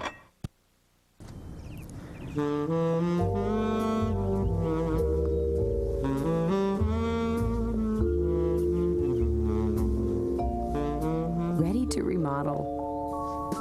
Whether you change one window or a whole room, Marvin Windows and Doors capture every detail you want, and nothing else. To find out more about Marvin Windows and Doors, call 800-397-6647. Marvin Windows and Doors, made for you. Your local Toyota dealers have supported Minnesota high schools. Now Toyota is on a drive for education, donating a total of $25,000 to schools that demonstrate a strong desire to enhance academic and extracurricular programs. 10 winning schools will each win $2,500 from Toyota and your Minnesota Toyota dealers. Welcome back inside the XL Energy Center. 2 periods in the books, and Holy Angels is on top by a score of 4-2. As we continue with our second intermission, we continue with Toyota's drive for education, and one more time we welcome District Sales Manager Dan Williams. You know, over the last 3 days, we've heard Toyota's been involved in the Drive for Education program for 16 years now. And we take great pride in our commitment to the community and the high schools in the state of Minnesota. So I have great pleasure to award this check for $25,000 on behalf of Toyota and the Toyota dealerships in the state of Minnesota to Mr. David Stead. Congratulations. Dave Stead, the Executive Director of the Minnesota State High School. Can you say enough about the role Toyota has played along with the High School League in supporting high school athletics? Well, this has been a 16-year partnership that we've had. Anthony and Dan and his Toyota people have just been perfect to work with. Quality, I think, is the word that best describes what's going on. The quality of the Toyota relationship with our schools, the quality of the ice hockey tournament, the quality of the production, it's just been fantastic. And another quality state hockey tournament. Boy, what a weekend this has been. This has been super. Record attendance. We've had some tremendous games, and it's not done yet because we've got one more period of hockey yet to play. But thanks to Toyota and all their support, this has just been great. All right, thanks very much, Dave. Thanks to Dan Williams. And for that final period of hockey, let's go upstairs. Dan Tierhar and Lou Nanny. All right, thank you, Anthony. 1 period to go, and I guess the question is, can Moorhead mount a comeback and get in this game? They definitely have the ability to do that, Dan, but if I were them, I'd start putting the puck deep. When you look at it, Moorhead's got to get pucks in the Stars zone, and the way to get them there is throw it in, because right now they're getting checked in the neutral zone so well that they're not getting any kind of offense going into the zone like they normally do. So if they start throwing the puck down, the defensemen are facing you and make foot races out of it, that's the opportunities that they could get. And they could get them because they're so big and strong on the walls. Once they get in the zone, when they fight for the puck, they could come up with it and start working from there. But they're not getting the puck in the zone the way they're going now. They better start throwing it deep. Warroad won the Class 8 championship earlier today on this sheet of ice in overtime, in the second overtime. We have 17 minutes to go in the third period. Will it take long? We'll find out. Holy Angels leading 4-2 over Moorhead. Record crowd, tonight's crowd, 17,207. Total attendance for the tournament, 123,853. A new record, breaking last year's record total. And we are set to go. Puck is down, and we're underway in the third period on 45. Glad you could join us all across the state for this championship game in AA hockey. This is going to come all the way out to center. Stars pick it up, and they're flying already. Chasing the puck down was Logan. Knocked free. Now here comes Van de Velde across the line. Tried to slide it in. He was written off on the play by Brutalog. If we could just get that, you'll see 4 Stars right across the blue line. That's what they're doing. Van de Velde can't beat 4 guys. They get control of the puck, they throw it out. Now, had he put that puck in deep, they had an opportunity to go and fight for it, especially when people are backing, skating backwards. They're not going to go as fast as you're going forwards. So have him turned and try and race for the puck. You got to start putting them on their heels. Hurley to center. He'll dump it in. Taylor Matson after it. Getting back first for the puck is Ammerman. Ammerman right side. Barta knocked down into the Star zone. Hummel. Right side. Off a skate. Got it through to Hurley. Hurley slides it ahead, and he'll head off for a line change, and the Spuds take over. Hit someone in the skate with the pass, and a hand pass there. Well, Greg Treble said to me before the game that we don't want to use our speed just to get in a foot race. We want to use it smartly, and what we're going to do is we're going to lay back and try and get him on transition. Their team has been very disciplined in doing exactly what he wanted them to do. That's the way they're playing. The moment Moorhead gets the puck in their zone, Holy Angels pulls 2 guys out. Turnover down low in the zone for the Stars, but they couldn't convert. Here come the Spuds back to center. Pushing it in deep is Fisher. Gets it himself. Tied up, comes loose for a moment. Now around the point man. Dibble out to center. Turning in with it, Christian. Jordy Christian right side. There's a backhand and a glove save made by Smith. Great save on Fisher. Boy, oh boy, it looked like it was in the upper corner. You know, sometimes a shot goes wide. Sometimes he almost attacks that puck. He goes after the shooter. Let's check our Rob Stauber's goal crease save of the game. Watch him come after the shooter. Well, he's made a couple of them, but look at this going in the upper corner and a good glove save because Fisher thought he had that one on the board. Great save by Keaton Smith right there to keep this at 4-2. Moorhead with another good opportunity. We've had 25 shots, but that one was turned away again by Keaton Smith as we've got a hurt player down on the ice along the boards there, slid into the boards. It's Aaron Neville at the end of that play. He went down hard, feet first, into the corner. I don't know if we've got another look at that or not, but he did take a very, very hard smack into the wall. Trainer Gary Smith on the right there, who's trained so many teams in Minnesota, including the 1980 U.S. Olympic hockey team. That's him on the right there. It is. I did not know that. Yep. So was he here for the reunion then? Or? Oh, no, he lives here. He just sticks around here and he continues to work with hockey players. He's a physical therapist there. And he works the high school tournament. Been doing that for many, many years. They're going to help Neville up. However it hurts right now, it'll hurt worse in the morning. It won't bother them too much if they win this game, I'll guarantee you. That's right. See if we can catch some of this. This was an offside play too, Dan. Yeah, it was late after the offside. Yeah, and he just lost his balance right here when he's getting taken out, by Lee. And then now you really can't see how hard the impact was there. What happens, sometimes you go feet first into the boards. Right. And you're coming, with only your skate in the way, and the skate, you hit the board so hard it twists your ankle. And it looks to me that's his problem, although he's walking okay up the alleyway right now. He's heading towards the locker room. If we get any news on his condition, we will let you know. He's a senior winger for the Stars, and the Stars lead at 4-2. We're in the third period of the AA championship game. Pass knocked away at center, comes back to blue line right. Barta drives it towards the goal, knocked away, cleared to center, intercepted by the Spuds once again. They will control back in their own end. This is Brett Barta, who's had a very good game as well for the Spuds today. Center, right side. Fluky.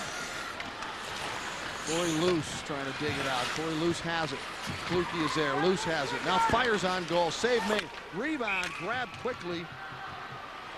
Boy, Smith is pouncing on those rebounds, and well, he should, because you never know where someone's lurking, and that time on the far side, Kluge was looking to jump in there.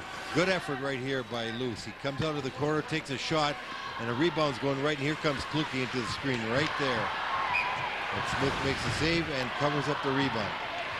Face off in the Holy Angel zone. Moorhead's been the best when they get into the offensive zone, which is the Stars' defensive zone. And a shot going just wide.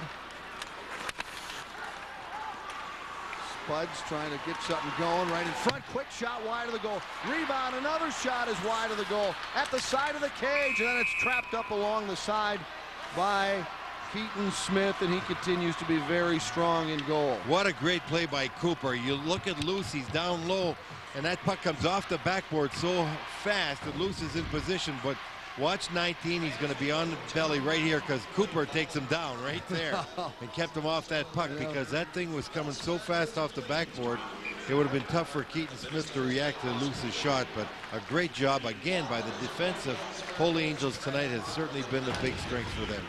Puck cleared through the neutral zone. I see Aaron Neville has returned to the Holy Angels bench, so that would hope that means that he's all right. Right side. Knocked down to the ice was Barabal. A big hit by Corey Luce back in the Star zone. They'll flip it to center. Tipped on the wing for Hurley. Hurley's got a man going to the net, but he dumps it in. I don't think he saw Matson breaking to the goal, and he dumped it in and headed off for a change. Kicked around on the back wall. Down goes Brian Lee. Vandevelde. See him, he's got his man tied up. Penalty coming.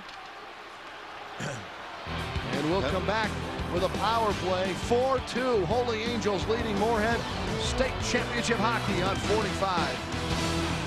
When it's just you between the puck and the net, you've got to be your best. Stauber's Goal Crease, the ultimate goalie training center, can get you there. Founder Rob Stauber brings his 10 years of NHL experience and innovative training methods to aspiring goalies with a state-of-the-art training facility and pro shop, and year-round programs including summer camps. The one-to-one goalie training uses groundbreaking training tools that make Stauber's Goal Crease the finest training center anywhere. Call now or visit goalcrease.com. Stauber's Goal Crease, training Minnesota goalies to be their best. This third period brought to you by Dodge. Grab life by the horns. In the background, you see the state champion Warroad Warriors in double overtime today. So they're still awake. They aren't too tired to watch another championship game. Here's a shot from the point. Power play. It was a roughing penalty on Moorhead's Tyler Johnson. Short-handed come the Spuds. Johnson centered out front. Unable to get a shot off, and it's pushed down to the side of the goal, and now Cooper will start it up. And Moorhead will be like the Stars. If they get an opportunity, they're going to go for the goal. Well, at this point, why not? Loose puck pushed out to the neutral zone. Picked up in the drum there by the Stars. Matson back to the point. Barabal lost it for a moment. Poked away. Here's a 2-on-1. Kluge. Becker waiting. Fires. Shot it wide. Oh, my. You got to hit the net when you got a 2-on-1. Anytime you're in an outman situation and you have the extra man, you've got to put the puck in the net. At least come out of it with a shot on net. Barabal. And on the right side to Cooper. Fires it around behind. Just under a minute to go in the power play for Holy Angels. Hawkins. Behind the goal. Mojay right in front, and a good chance, and it's cleared across the line by Moorhead. Knocked away again by Becker. Becker will pick it up on the right wing side, overskates it, trying to keep it in the zone near the right point. Brian Lee has it in traffic, and he'll dish it off into the left corner. Well, the Angels not affecting any real good power play opportunity here. They're getting checked pretty well by Moorhead thus far. Zeller across the line, broken up, comes back out to center. Krempa fired it in. Now behind the goal, Fisher fanned on a clearing attempt, poked away from the front of the goal by Brian Lee. Cleared to center. Fired right back in from the neutral zone by Krempa. Penalty time has expired, and the Spuds have killed it off. 11:20 to go in the game. 2-goal lead for Holy Angels.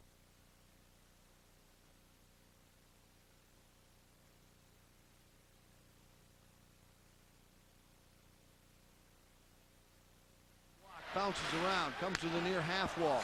Fisher tried to bang it out, knocked down on the wall there by Matson. And back into the corner. Ammerman leaves it down low. Sparta ahead on the right wing. Kluke knocked off the puck. A shot is blocked. It comes all the way out to neutral ice. Back to pick it up is Gullickson for the Stars. Gullickson rotates it to Hummel. Hummel sends it down the ice, and they will change on the fly, and the Spuds will send it rink wide all the way up to the blue line, but it's broken up by Cooper. Poked into the zone. There's a chance for Hawkins. Slides away and turning with a quick shot. That was DeZeller. And now Kluke. Lost it in the neutral zone. Cooper.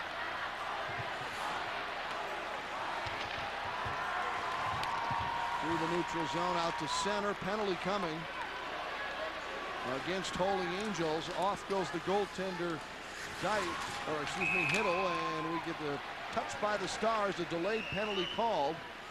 And a very important power play coming up for Moorhead. And Moorhead hasn't been able to crack the twine tonight when they've been on the power play 3 times previously.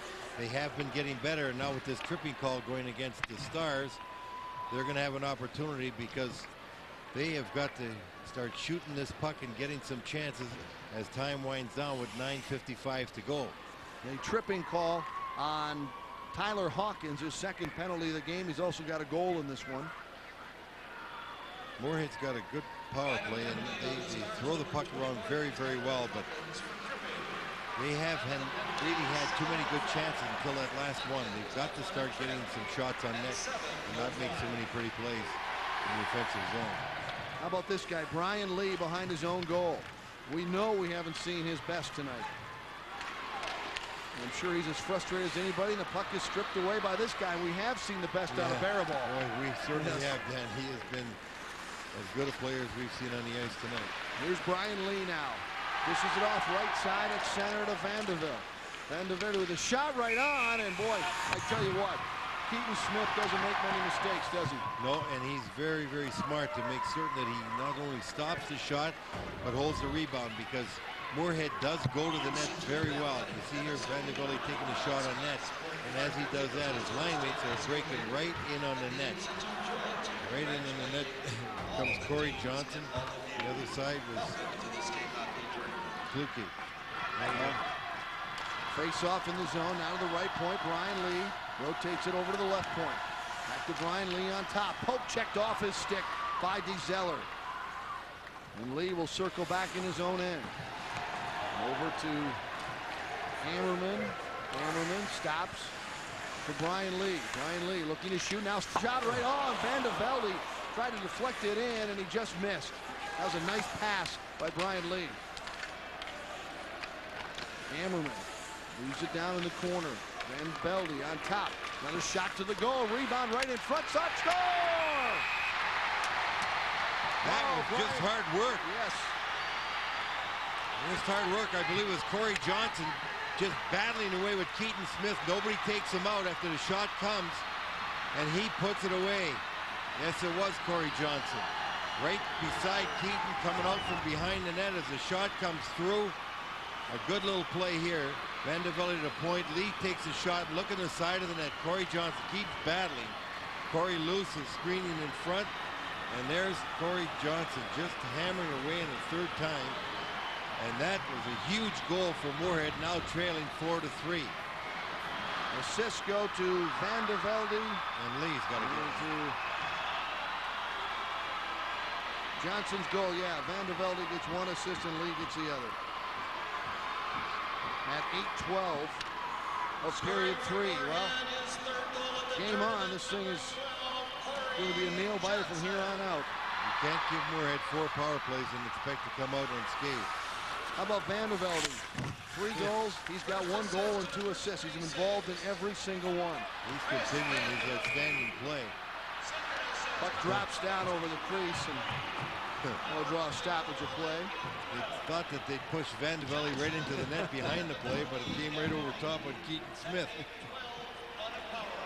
You think he's getting a lot of ice, Dan? Has he been off very much? Ice. No, he's getting a ton of ice, and he has been the best player on the ice, I think, for the Spuds. And this, right now, 29 shots on goal for Moorhead, just 14 for Holy Angels. So they still are struggling, Lou, to get the shots on goal and to try and generate the offense. Well, Holy Angels definitely in the checking mode all game long. As I said, we're trying to react to whatever action Moorhead's taking, and they're just laying back and waiting to go on transition. They haven't been able to do that this period at all. Madsen up with the puck, trying to clear, and he does to center. Ammerman is there. Ammerman heads that, mans the puck up to Becker, across the line, and it's offside. There's a perfect indication right there. When Becker's going, there's 4 guys across, and there's only he and his line mate. You got to dump it deep. Rather than get an offside, they're standing there. You're going to beat him to the puck in the corner, and then you start having some offense going. The reason why they're doing well on the power plays because they're out man, and he got the puck in deep. In the perimeter, and he's trying to. Becker tried to beat 2, maybe 3 guys instead of just firing it. Stopped behind the goal by Keaton Smith. Been one of the best players in this game for the Stars. Cleared ahead to center. Intercepted there by Foss. Fired back into the Star zone. Baraball had to go off his stick. Brian Lee has it. Nice move by Lee. Hooked up a little bit, still got it away. Goes right to Hurley, however. And they'll clear it ahead out to center. Hurley, it's intercepted by Foss. Now across into the Moorhead zone. Brian Lee. Chopped at, trying to get away from Madsen. Lee circles back in his own zone. Circles back again. All over is Madsen. Almost picked his pocket, Lou. Madsen's had a great game as well. He's got a lot of speed, good puck handling ability. He's the center on that line, and he puts a lot of pressure when he's forechecking. Foss coming out of his own end. Headman's a pass to Fisher. Fisher on a backhand. Big rebound, and no black sweaters in front. Cleared ahead to center. Neville out there for the first time since he got hurt. Good effort by Fisher there, and a good backhand shot. Cooper chips it out to center. Ammerman tried to fire it in, intercepted. Knocked down at the blue line. Cooper flips it ahead again. Dumped deep into the Moorhead zone on the play by Aaron Neville. The Stars are going to play half-ice hockey. Yeah, it looks that way. Which leaves it up to the Spuds to find a way to get the puck in deep and put the pressure on. Van de Velde. Got the Stars saying they think they can win with 1 goal lead? Well, they feel they can. They've been successful thus far. There's a break by Logan. Logan with a shot. He scores! Well, that'll work too. And that's what they do on transition. They throw the puck out, and they want to get in the foot race, and that's what happens. They get a 2-on-1. Logan looks to the far side. He's got a decoy, and anytime you're on a 2-on-1 and the defenseman was going towards the outside wing, you shoot the puck. You put the puck on the net. You never know when it's going to go in. A great play. See here, they just chip it out, and then this is what they want to do. Get in the foot race. They always win them. Logan looks. He fires on the short side up high, and a huge goal. Just a huge goal. And a goaltending change again for the Moorhead Spuds. So Logan scores the 5th goal of the game. That is his 5th point of the tournament, his 3rd goal of the tournament. And here's a kid that came in to the season with only 5 goals. And not only that, he was doubtful for tonight. He had the knee injury late in the game last night, and he was able to come out. He said, I'm going to try it. He tried it all right. He tried it, and it worked out wonderfully. So Zeller gets the assist, his 2nd assist of the game at 10:37. Goaltending change, breakaway, backhand, nice save. Deitz is back in the game, and he made a big save right away. And that was a great outlet pass again from Hummel deep in his own zone to get Madsen away on a breakaway. And they've played their game just to a T, exactly what Coach Treble wanted them to do, and they've been terrific at it. A 2-goal Holy Angels lead with just 5:40 left to go in the game. It's a long drive in on goal in the chest of Smith. He'll dish it off to the side and keep the clock rolling for the Stars. Moorhead across the line right side. Tied up is Christian. Now clear back to the line. Barta down towards the corner, slides in front. Puck is knocked free, and the Stars will turn it back the other way. Matson, long pass, rink wide. Across the line, shot fired in. It goes wide in front of Spencer Deitz, who got a little break and now is back in the game. There's a centering attempt poked away as DeZeller was trying to tee it up, and Barta back the other way. Look at the back checkers catch up. There's a quick shot on goal by Barta. Rebound in front. Penalty coming up. A delayed penalty on the way against Moorhead. And we will take a break. 4:54 to go. The Stars leading the Spuds by 2 on 45. I'll admit, blind dates are not my thing. It's such a crapshoot. But Dave is dreamy. He's handsome, he's charming. He opened my car door for me. Can you believe it? Did you see that? We've only known each other a few hours, but I feel like I know everything about him. I mean, Dave is just perfect, and I'm pretty picky.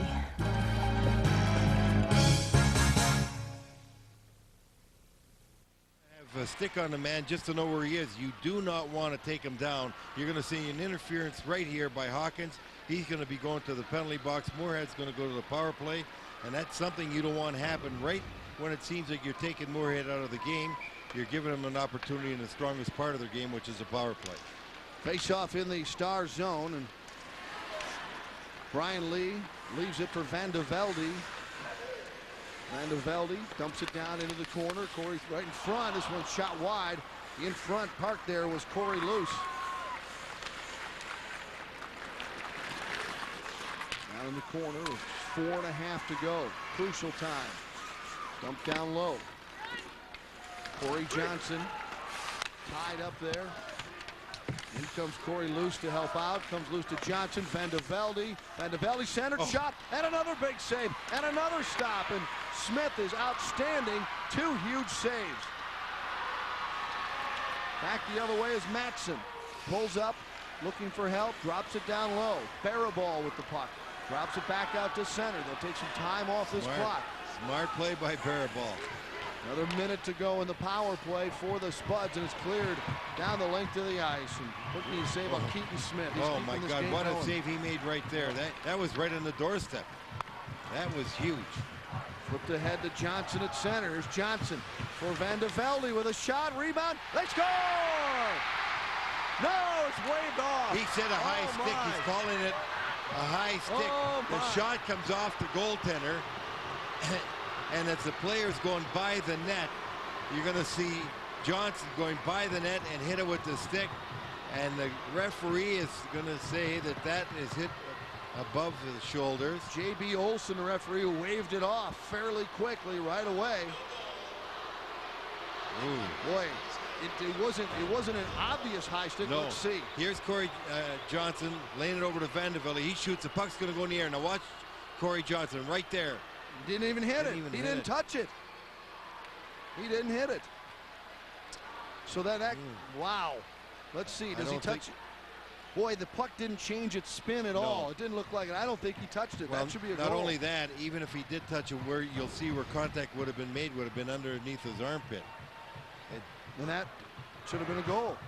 Yeah, but again, it's hard to judge from there. But it didn't appear as though he hit the puck, Louis, because the puck was kind of spinning, and it didn't change its spin at all. Wow.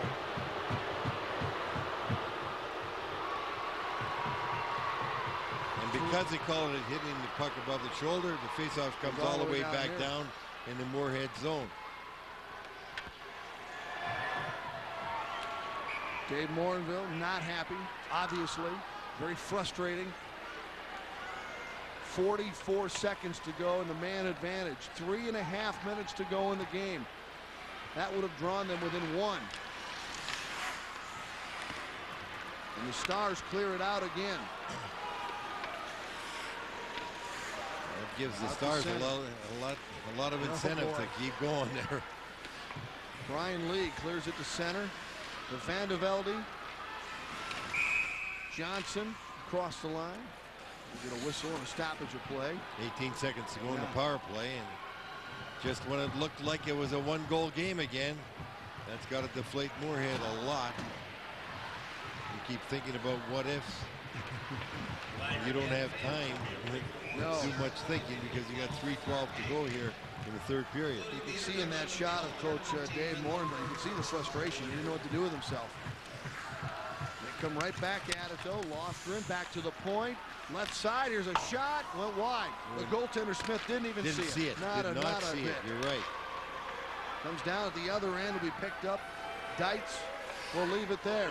Penalty time has expired. We're back to even strength. Under 3 minutes to go in this championship game. And a 2-goal lead for Holy Angels. Barda will dump it in from center. Becker comes out of the corner with it. It's hooked off the play. Knocked to the line, but not out. Now picked up by Brudelag, and he's going to send it down the ice. This will be not far enough for icing, so a good dump by Brudelag, and here come the Spuds back. Wave off the icing as it goes deep into the Holy Angel zone.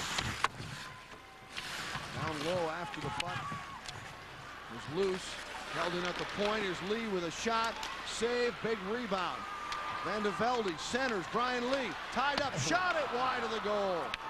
2 minutes remaining in the championship game. Another 2-1. Back the other way. Here's Baraball up high. Slot and a pad save going the other way by Dietz. Brian Lee. Long pass. Nice pass all the way through to Johnson. Cuts inside with a shot. He missed it wide. A couple of missed nets here in the final minutes. The shot from the point. A glove save by this one by Smith. And we'll take a break. 1.5 minutes to go. The Stars trying to wrap up a championship.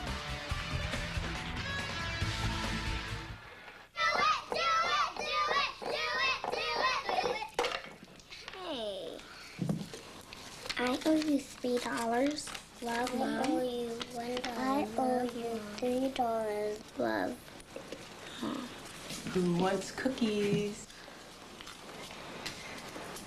What? No matter what stage you're at in life, there's a Wells Fargo banker ready to listen and help. Get more than free checking. Get to your next stage.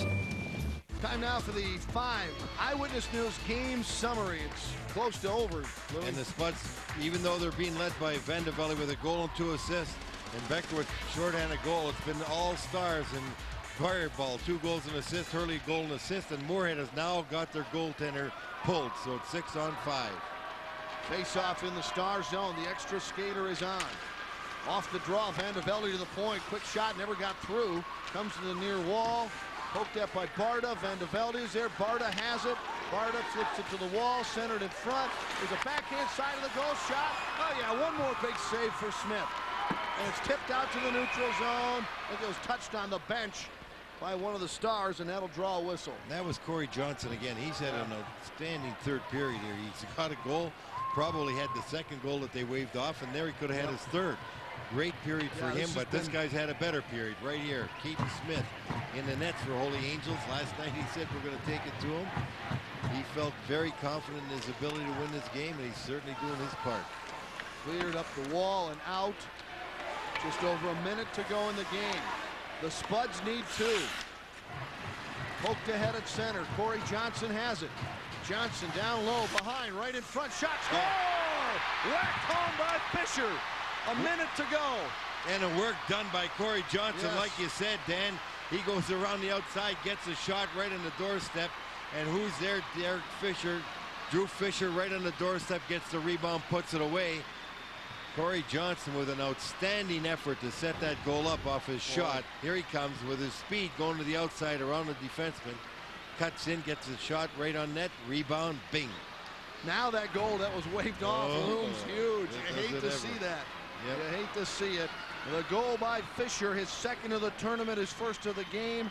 And of course the nice assist by Johnson, another assist to Ammerman. For Ammerman, that is his, or for Johnson, his 3rd point of the game. 15:59, 1 minute to go.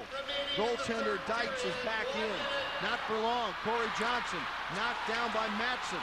The goal is empty. The puck is cleared. This will be icing. That is not something you want to do. Hummel has control there. What you want to do is just flip it into the neutral zone. This faceoff's coming down deep. And now you're going to have 6-on-5 again, down deep with a Right faceoff. here, Right here, I know that Moorhead wanted the penalty on that one. Matson taking look at Corey him. Johnson down. He Boy, was did he really ever. upset. He's not too happy. 39 shots on goal for Moorhead, 4 goals, 17 shots for the Stars, 5 goals. Off the draw, big face-off, 40 seconds to go. Oh, look at this. Now they pull him out. Face-off's been controlled by Moorhead, 2-1 in this game. And now Johnson wins it back to the point. There's a shot from there. Pad save. Rebound kicked aside by Cooper. He will try to clear, and he does. Good clear out by Yes, Cooper. without getting icing. Here come the Spuds back. Time running out. The Stars closing in on a title. Dumped in on goal. Good effort. And they'll take it now if they can do it without icing it. Off the boards. Intercepted. Down low. Johnson centered right in front. Oh my. Covered up by Smith with 21 seconds to go. And that was Fisher right there, the same position he scored before with the same kind of effort. Watch him go to the front. 27 right here. Look at that, reaching for it, not able to get it. Smith quicker than him. Game of inches, and boy, was that close. Face off, right circle. 21 seconds to go. Off the draw, loose in front, cleared and out. Ammerman has it. They'll fire it back in. They'll have to hurry. Bouncing puck. They've got control in the zone. It squirts back out again. Fired to the line. Now a loose puck. Madsen with the net empty. Moving in. Madsen shoots. Scores! The Stars 1 second away from a celebration. Well, I guess they'll get a short one here. And that is very fitting for Madsen to get a goal because he had a tremendous night tonight. He was so strong offensively. We may get a penalty here on Holy Angels. It doesn't really matter, but a little premature celebration. Yeah, well, they only got 1.1 second to go, so they could all come out here. But what a great effort by Madsen tonight. He had a wonderful game. Taylor Madsen, with his speed, gets that loose puck, waits patiently, gets near the net. Defenseman in the net trying to guard it, not good enough. Madsen puts it by him, and the Stars win the game. It's going to be 6-4. Number 16, Jay Now we'll drop the puck, and then the real celebration. They said Baraball. It was Baraball. No, it's Madsen. That was number 9, Madsen. Was it? Yeah. goal, and that's the hat trick for Jay Baraball. All right. Easy way to tell. You just take a look. Puck is down, and the Stars are champs tonight. What an effort they had tonight. What an effort. They played the game plan to a T, just what Coach Greg Treble wanted. It was just a tremendous effort, and the goaltender, Keaton Smith, 40 shots on net, 36 saves, and that was all it was needed was the goaltending tonight because every time the Holy Angel Stars got an opportunity, they put that puck away. Just a great effort, the best game by far in the tournament. And here's a team, Moorhead, 6 times in the finals, not able to do it. 40 shots again tonight. Wow. Just not enough goals on those 40 shots. You had to wonder after last night's performance by Holy Angels when they struggled and had to pull it out at the end if they had this kind of game in them tonight. Yeah, but you know, you see him during the year and you see him play some outstanding games, so you know the kind of team they had. And here they are, Class AA champions again, just because they got the ability, they listened to the coach's plan, and they played it to a T and got outstanding goaltending. The celebration continues on the ice, and for Moorhead, the drought continues. The disappointment of losing a championship game. They've been here many times, and they will be back again and try to win another one. Yeah, they got just an outstanding program up there. Wonderful, wonderful program. Great athletes, great coaches in the minor hockey program. Morinville's done a fabulous job with this hockey team. You just wonder what it takes to win. You got to have the right breaks. You got to be hot at the right time, and it just seems for some reason or other Moorhead gets here and somebody just plays a little better and beats them. You know, every year you watch these games and you watch the celebration going on, and you look the other way and you realize that it's so tough. As wonderful it is to win, how difficult it is for some of these kids, especially the seniors, to come so close and have it slip out of their grasp. They'll remember that forever. And some of these kids, you know, they've been here. They've been on this team through 2 of these. Been in the finals twice, and they didn't win any. And boy, that is tough to take. You played so well all year long, you get to the final game and you get to a position where you're not able to do it. Let's check our Dodge player of the game, and it's Jay Barabal, the junior. A couple of goals in this one. Had an outstanding game. They gave him the hat trick, but Matson got the last goal. But he, along with, I'd have to say, Keaton Smith has got to be the other co-player of the game. He had an unbelievable night as well. So, in our minds, Barabal and Keaton Smith, because it took both of them to get this kind of victory here against a terrific Moorhead hockey club that just could not find the back of the net enough. They had 40 shots, but not enough goals. For Moorhead, Chris Van de Velde, a great game with a couple of points and a couple of assists and a goal. And Corey Johnson had his best game of the tournament by far. He had a goal and 2 assists tonight. Not only that, look at how many chances he got, how many times he was robbed by Keaton Smith, and how many opportunities he set up for his line mates. He had a magnificent game, his best game of the tournament.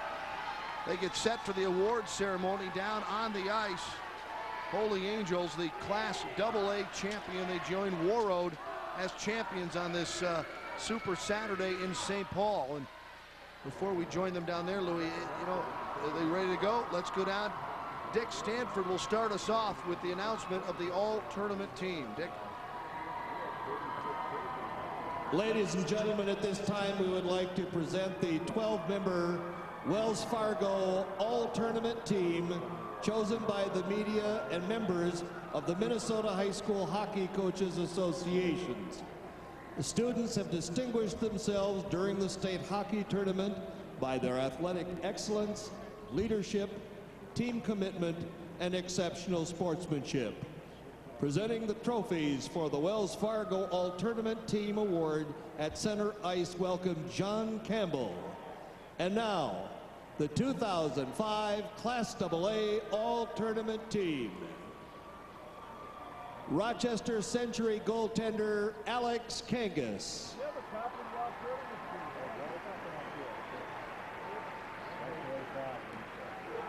Tartan forward Eric Schultz.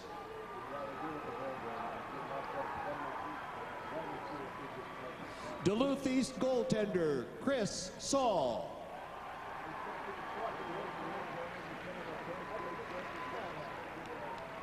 Duluth East defenseman Cade Fairchild.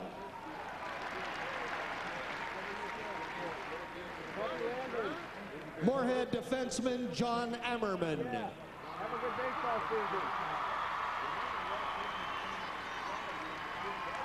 Moorhead forward Chris Van de Velde.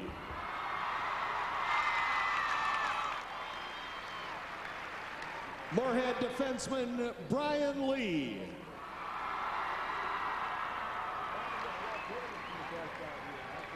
Moorhead forward Matt Becker.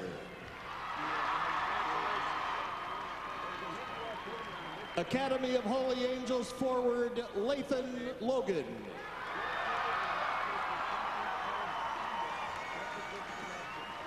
Academy of Holy Angels forward Tyler Hawkins.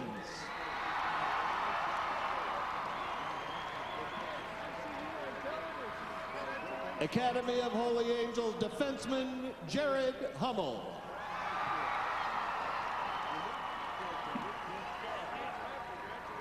Academy of Holy Angels forward Jay Barabal. Wells Fargo and the Minnesota State High School League congratulate all the members of the Class AA Boys All-Tournament Team.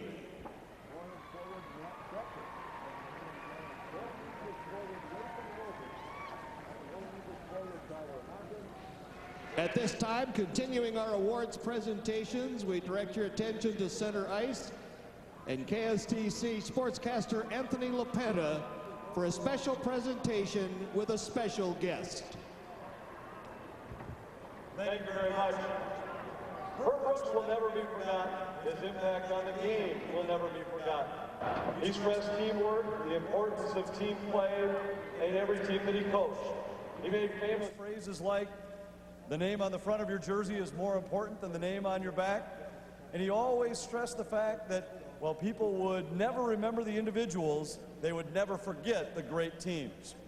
KSTC and the Minnesota State High School League have now teamed with the Brooks family to present this award to the player in the tournament that best exemplifies these traits. And to present this year's Herb Brooks Award, we welcome Herb's son, Dan Brooks.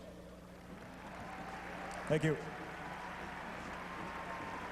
50 years ago at this very location, a young Herb Brooks and his boyhood and friends, collectively known as the Johnson Governors, celebrated the 1955 State High School Hockey Championship. He was a young man of dedication, leadership, and character. He used those traits to orchestrate what many believe to be the greatest sporting event of all time, the 1980 Miracle on Ice. As many of you know, we tragically lost our father a year and a half ago. On behalf of my family, I hope his spirit and his legacy lives on through the 2005 recipient of the Herb Brooks Award, and that person is from Tartan, Mike Walgren.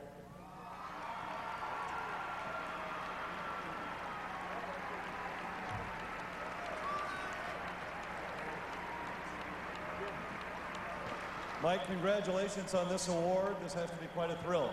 Yeah, it is quite a thrill. I mean, playing in front of these people this week was quite a thrill, too. And you were a part of an emergence of a Tartan program, reached the tournament for the first time last year. This year, reaching the Final Four. What has that been like? It's just been a great run here for us guys. You know, all my teammates and the whole community's been pretty up about this whole thing, and everyone's pretty excited. It was a great run. Has the experience in the tournament been everything you thought it would be? Oh, yeah, definitely. Congratulations, Mike. Thank you. Mike Walgren, this year's winner of the Herb Brooks Award. Now for the presentation of the silver and gold medals, back to Dick Stanford. Ladies and gentlemen, earlier today, the consolation trophy in Class AA was awarded to White Bear Lake High School. The third place trophy and bronze medals were awarded to Duluth East High School earlier this evening. Now the presentation of the silver and gold medals and the first and second place trophies.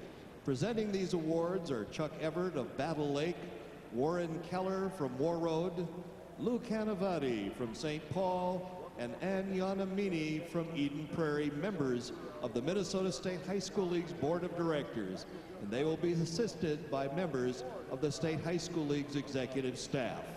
At this time, silver medals and the second place trophy are awarded to Moorhead High School.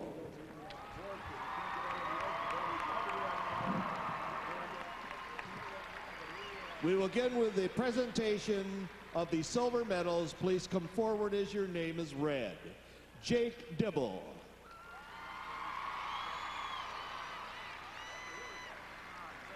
Tyler Johnson. John Ammerman. Brett Barda. Jeff Foss. Ryan Kluke.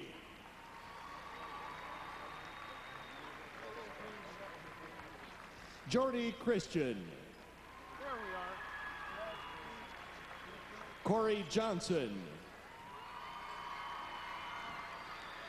Sean Lufgren. Matt Becker.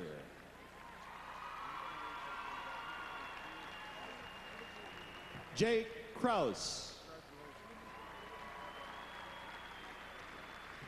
Corey Luce.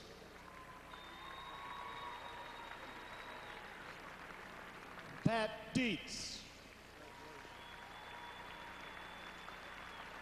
Brian Lee.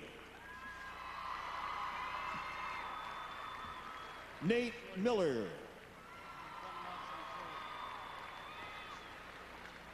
Devin Nitzkorski.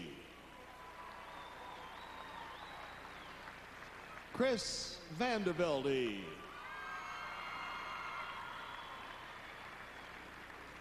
Drew Fisher.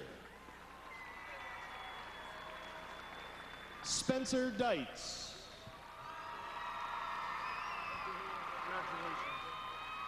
Derek Hiddle.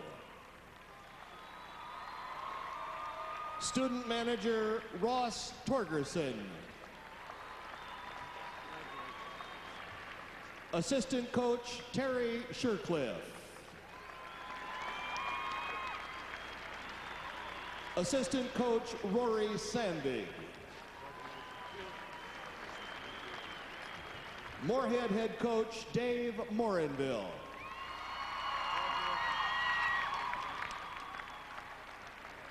Congratulations, Coach. Thank you. Thank you. One more for another guy. And now would the captains please come forward to receive the second place trophy, Boys Hockey Class 2A 2005.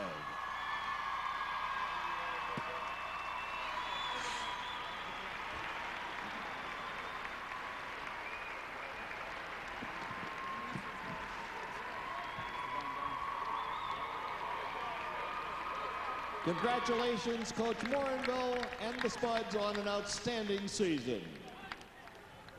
A few hours ago, you met them as the champions of Section 5A, AA. Now let's meet them again, but they have a new name.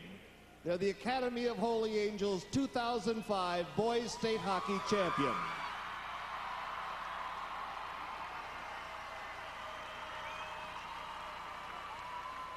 We'll begin with a presentation of the gold medals. Jared Hummel. Brian Brutlag. Cameron Cooper.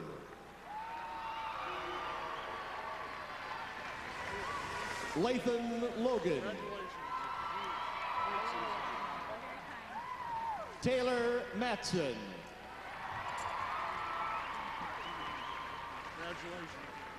Kyler Mojay.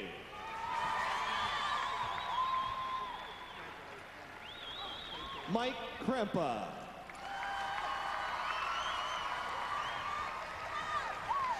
Jay Barabal. Aaron Neville. James Nelman.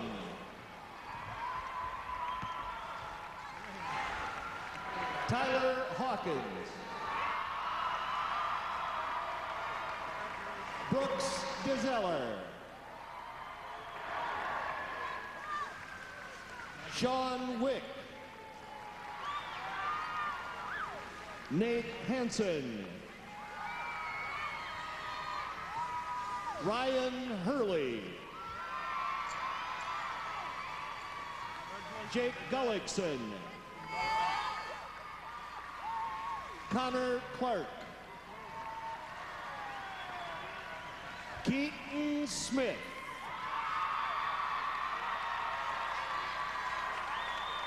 Jared Havrin. Britton Smith.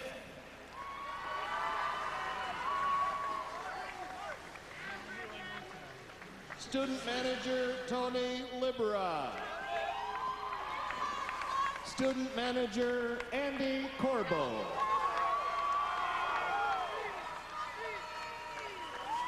Assistant coach Guy Olson. Assistant coach Tom Berg. Academy of Holy Angels head coach Greg Treble.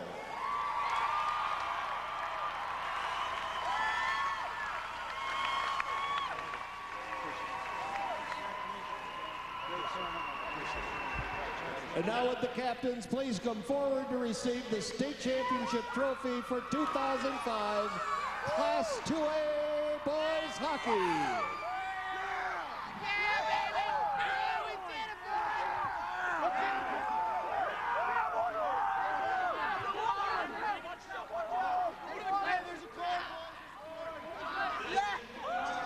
I have. All right, we're going to wait, and I think Anthony's ready right now down ringside. Looks like, yeah, let's go. He's got the winning coach, victorious Coach Treble. Take it, Anthony. All right, thanks very much, guys. Coach Greg Treble, what an effort by the Stars. I think to define the way you guys executed a game plan tonight would be to define a championship effort.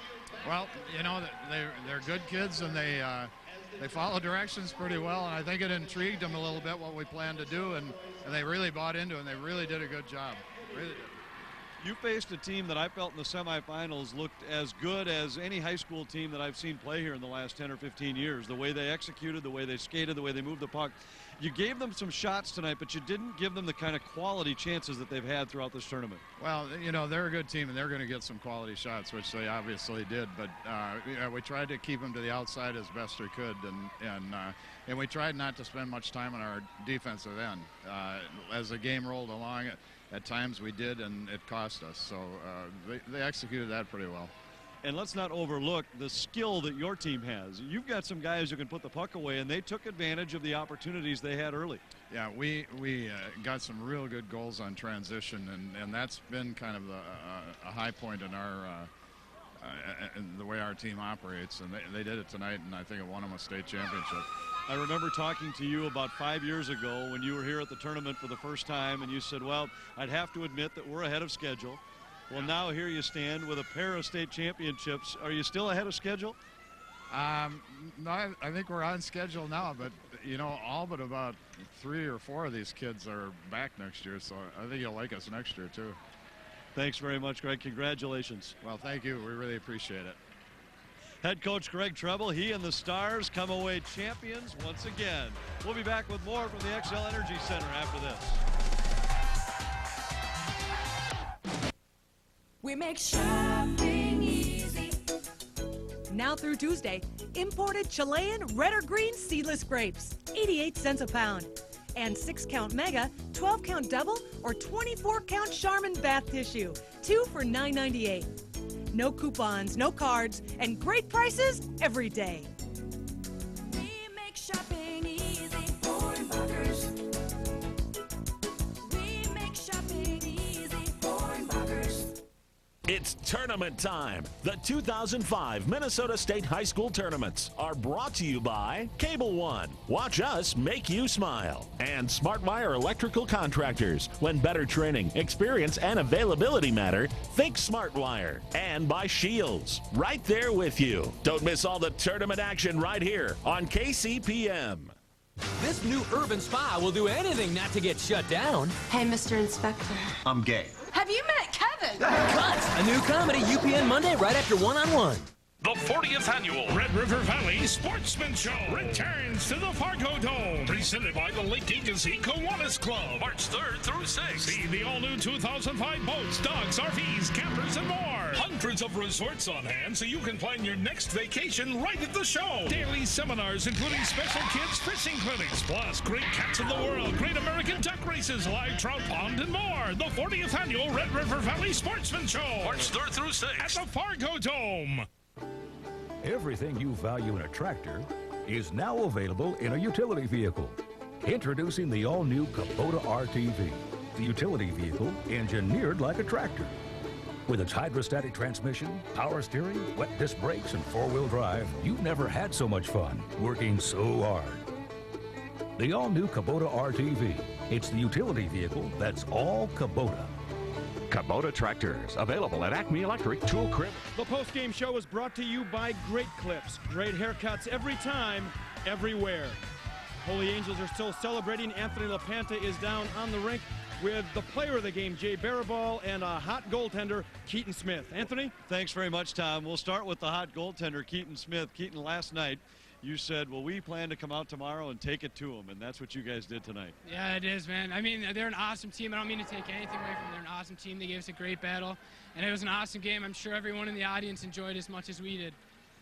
The way that your team executed a game plan, you knew you were going to face some shots. You knew you were going to face some tough shots. But did you feel like you were in control of the game throughout? Well, my game plan going into every game is give our team a chance to win, and I hope that's what I did tonight. Obviously, we came out on top, and it's amazing right now. Words don't describe this feeling. Your head coach, Greg Treble, last night said, hey, I think Keaton's been unbelievable tonight. I felt you were even better tonight. What did you think? Well, I thought, I played, if you guys think I played great, I played great. I stopped as many as I needed to stop. The important thing is you have a gold medal. How does that feel? It's amazing. Words don't describe it. You grow up dreaming about this, watching the older kids play when you're 5, and it seems surreal right now. Congratulations, Keaton. Enjoy it. Let's bring Jay Barabal in, our Dodge player of the game. Jay, all the talk was on the way that you slowed Moorhead down, but the reason you were able to do that is because you guys capitalized on your offensive chances early, and you have some skilled players on this team. Oh yeah, this is probably the most skill we've had on a team ever since I've been playing, and our game plan was just come out and use the left wing lock, kind of more defensive forecheck and slow them down, and that's what we did. And in the first we got a couple goals, and then we just kept chipping away, second and third, and we held on. When you see this opportunity with the open net, knowing that that's going to ice it, describe that feeling. Oh, I just started going nuts, and Hummel tackled me over there. I almost cut my chin open on the ice. I was so excited. I was very happy. How great does a gold medal feel? This is what I've been dreaming about my entire life, and it's finally happened. It's amazing. Congratulations. Thanks a lot. Guys, for the second time, Holy Angels is a state champion, and as somewhat of the theme for the weekend, the 6th time for Moorhead as another curse continues. Let's go back upstairs to Tom. Anthony, you know it's a tough game when a guy gets cut celebrating the victory. What an exciting night for the Holy Angel Stars. And you know, last night in the post-game interview, Keaton Smith, the goaltender, said, I'm going to stop them tomorrow night. I'm going to put those guys on my back. And we thought that was a bit brash, but he came through. Well, he certainly delivered tonight. But I think the remarkable thing about Holy Angels tonight is how they executed Coach Treble's game plan. And it seemed to me up here that they were just making Moorhead go 160 feet all the time or more to try to beat them. And they always had somebody back to help. The kids really played that well. They kept the puck to the outside, and they made the saves easy for Mr. Smith. And Phil, Coach Treble said these guys really followed directions well, and they did. They did. They executed their game plan well. And big games are all about making adjustments, and Moorhead didn't make any adjustments. They tried to make that home run pass coming out of their zone, and it just got turned over. All right, we're going to throw it back down to Anthony LaPanta to talk to Moorhead head coach Dave Morinville. Anthony? Well, thanks very much, guys. This is obviously a difficult time for head coach Dave Morinville, another team that comes close and comes up just empty. I mean, what a hockey team you had, first of all, and a great effort all weekend. It was. You know what I mean? It was one of those things that we had talked about. I thought, you know, it's kind of like having the better team but not the better finishers. You know, I mean, we just didn't finish. I mean, think about how many shots we fired on goal, and we just didn't score. We just had a chance, or we were just, anytime we had a chance to score, it just did not happen, you know, and we didn't really have the hockey gods looking on us, I'll tell you that. I mean, a couple breaks here or there, we might have had it, and, you know, was that goal high-sticked? I don't know. I mean, I can't sit there. I asked him if he'd go and replay it, and, you know, they can't do that, they said, and it's one of the things that we've talked about every year is that we have all the options here. Why don't we use it? We got a telephone in there like the NHL. How long would it take to do that? And I think it's something that we should look at. I mean, that's not the reason we lost the game, but it might have made it a heck of a lot interesting finish. I'd like to add that we had this conversation last night, so Yeah. This is not something that you've discovered tonight because it hurt you, and it is something that you have talked about before. Hopefully that'll be something that they include in the future, but let's talk about your team a little bit. You've been down here so many times and have come so close so many times, and this has to hurt to have a team this talented and see this group of seniors fall just short of a state title. Yeah, it is. It's gut-wrenching. I mean, what are you going to say? I mean, what happened is we came out on our heels in the first period and we got behind right away, you know, and we didn't. And then when we finally got her going, the puck wasn't falling for us, and our goalies weren't out, weren't playing as well as they possibly could. So it's not a good combination to have. And we've got good goalies, but I think they might have been squeezing it a little bit. And it seemed like every time they came down, it was a 2-on-1. So you got to be on your toes. And hey, they got some talented forwards that can rip that puck, and we knew they. Told our goalies better be ready. They're going to rip it top shelf, and that's where they were ripping them. But they found a way to fire it in. They got some good goal scorers, and it hurt us. That's for sure. Well, Dave, congratulations on a great season. Thanks, Anthony. Let's go back upstairs. Dan Tierhar and Lou Nanny. All right, thank you very much, Anthony. Congratulations to Holy Angels and to Moorhead on a great season. But we should clear one thing up. On that final goal, the empty net goal, they got the number messed up on that one. That's right. When a guy gets a goal, especially in the state tournament, you got to give him credit. This is number 9.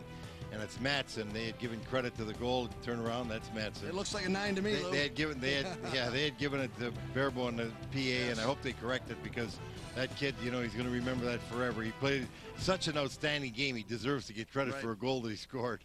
Classy bunch of champions from Holy Angels. They'll be back, too. A young team. Terrific group. As we said, they played only 3 seniors, and they had to weather the storm. You know that Moorhead took 63 attempts at net tonight to 34.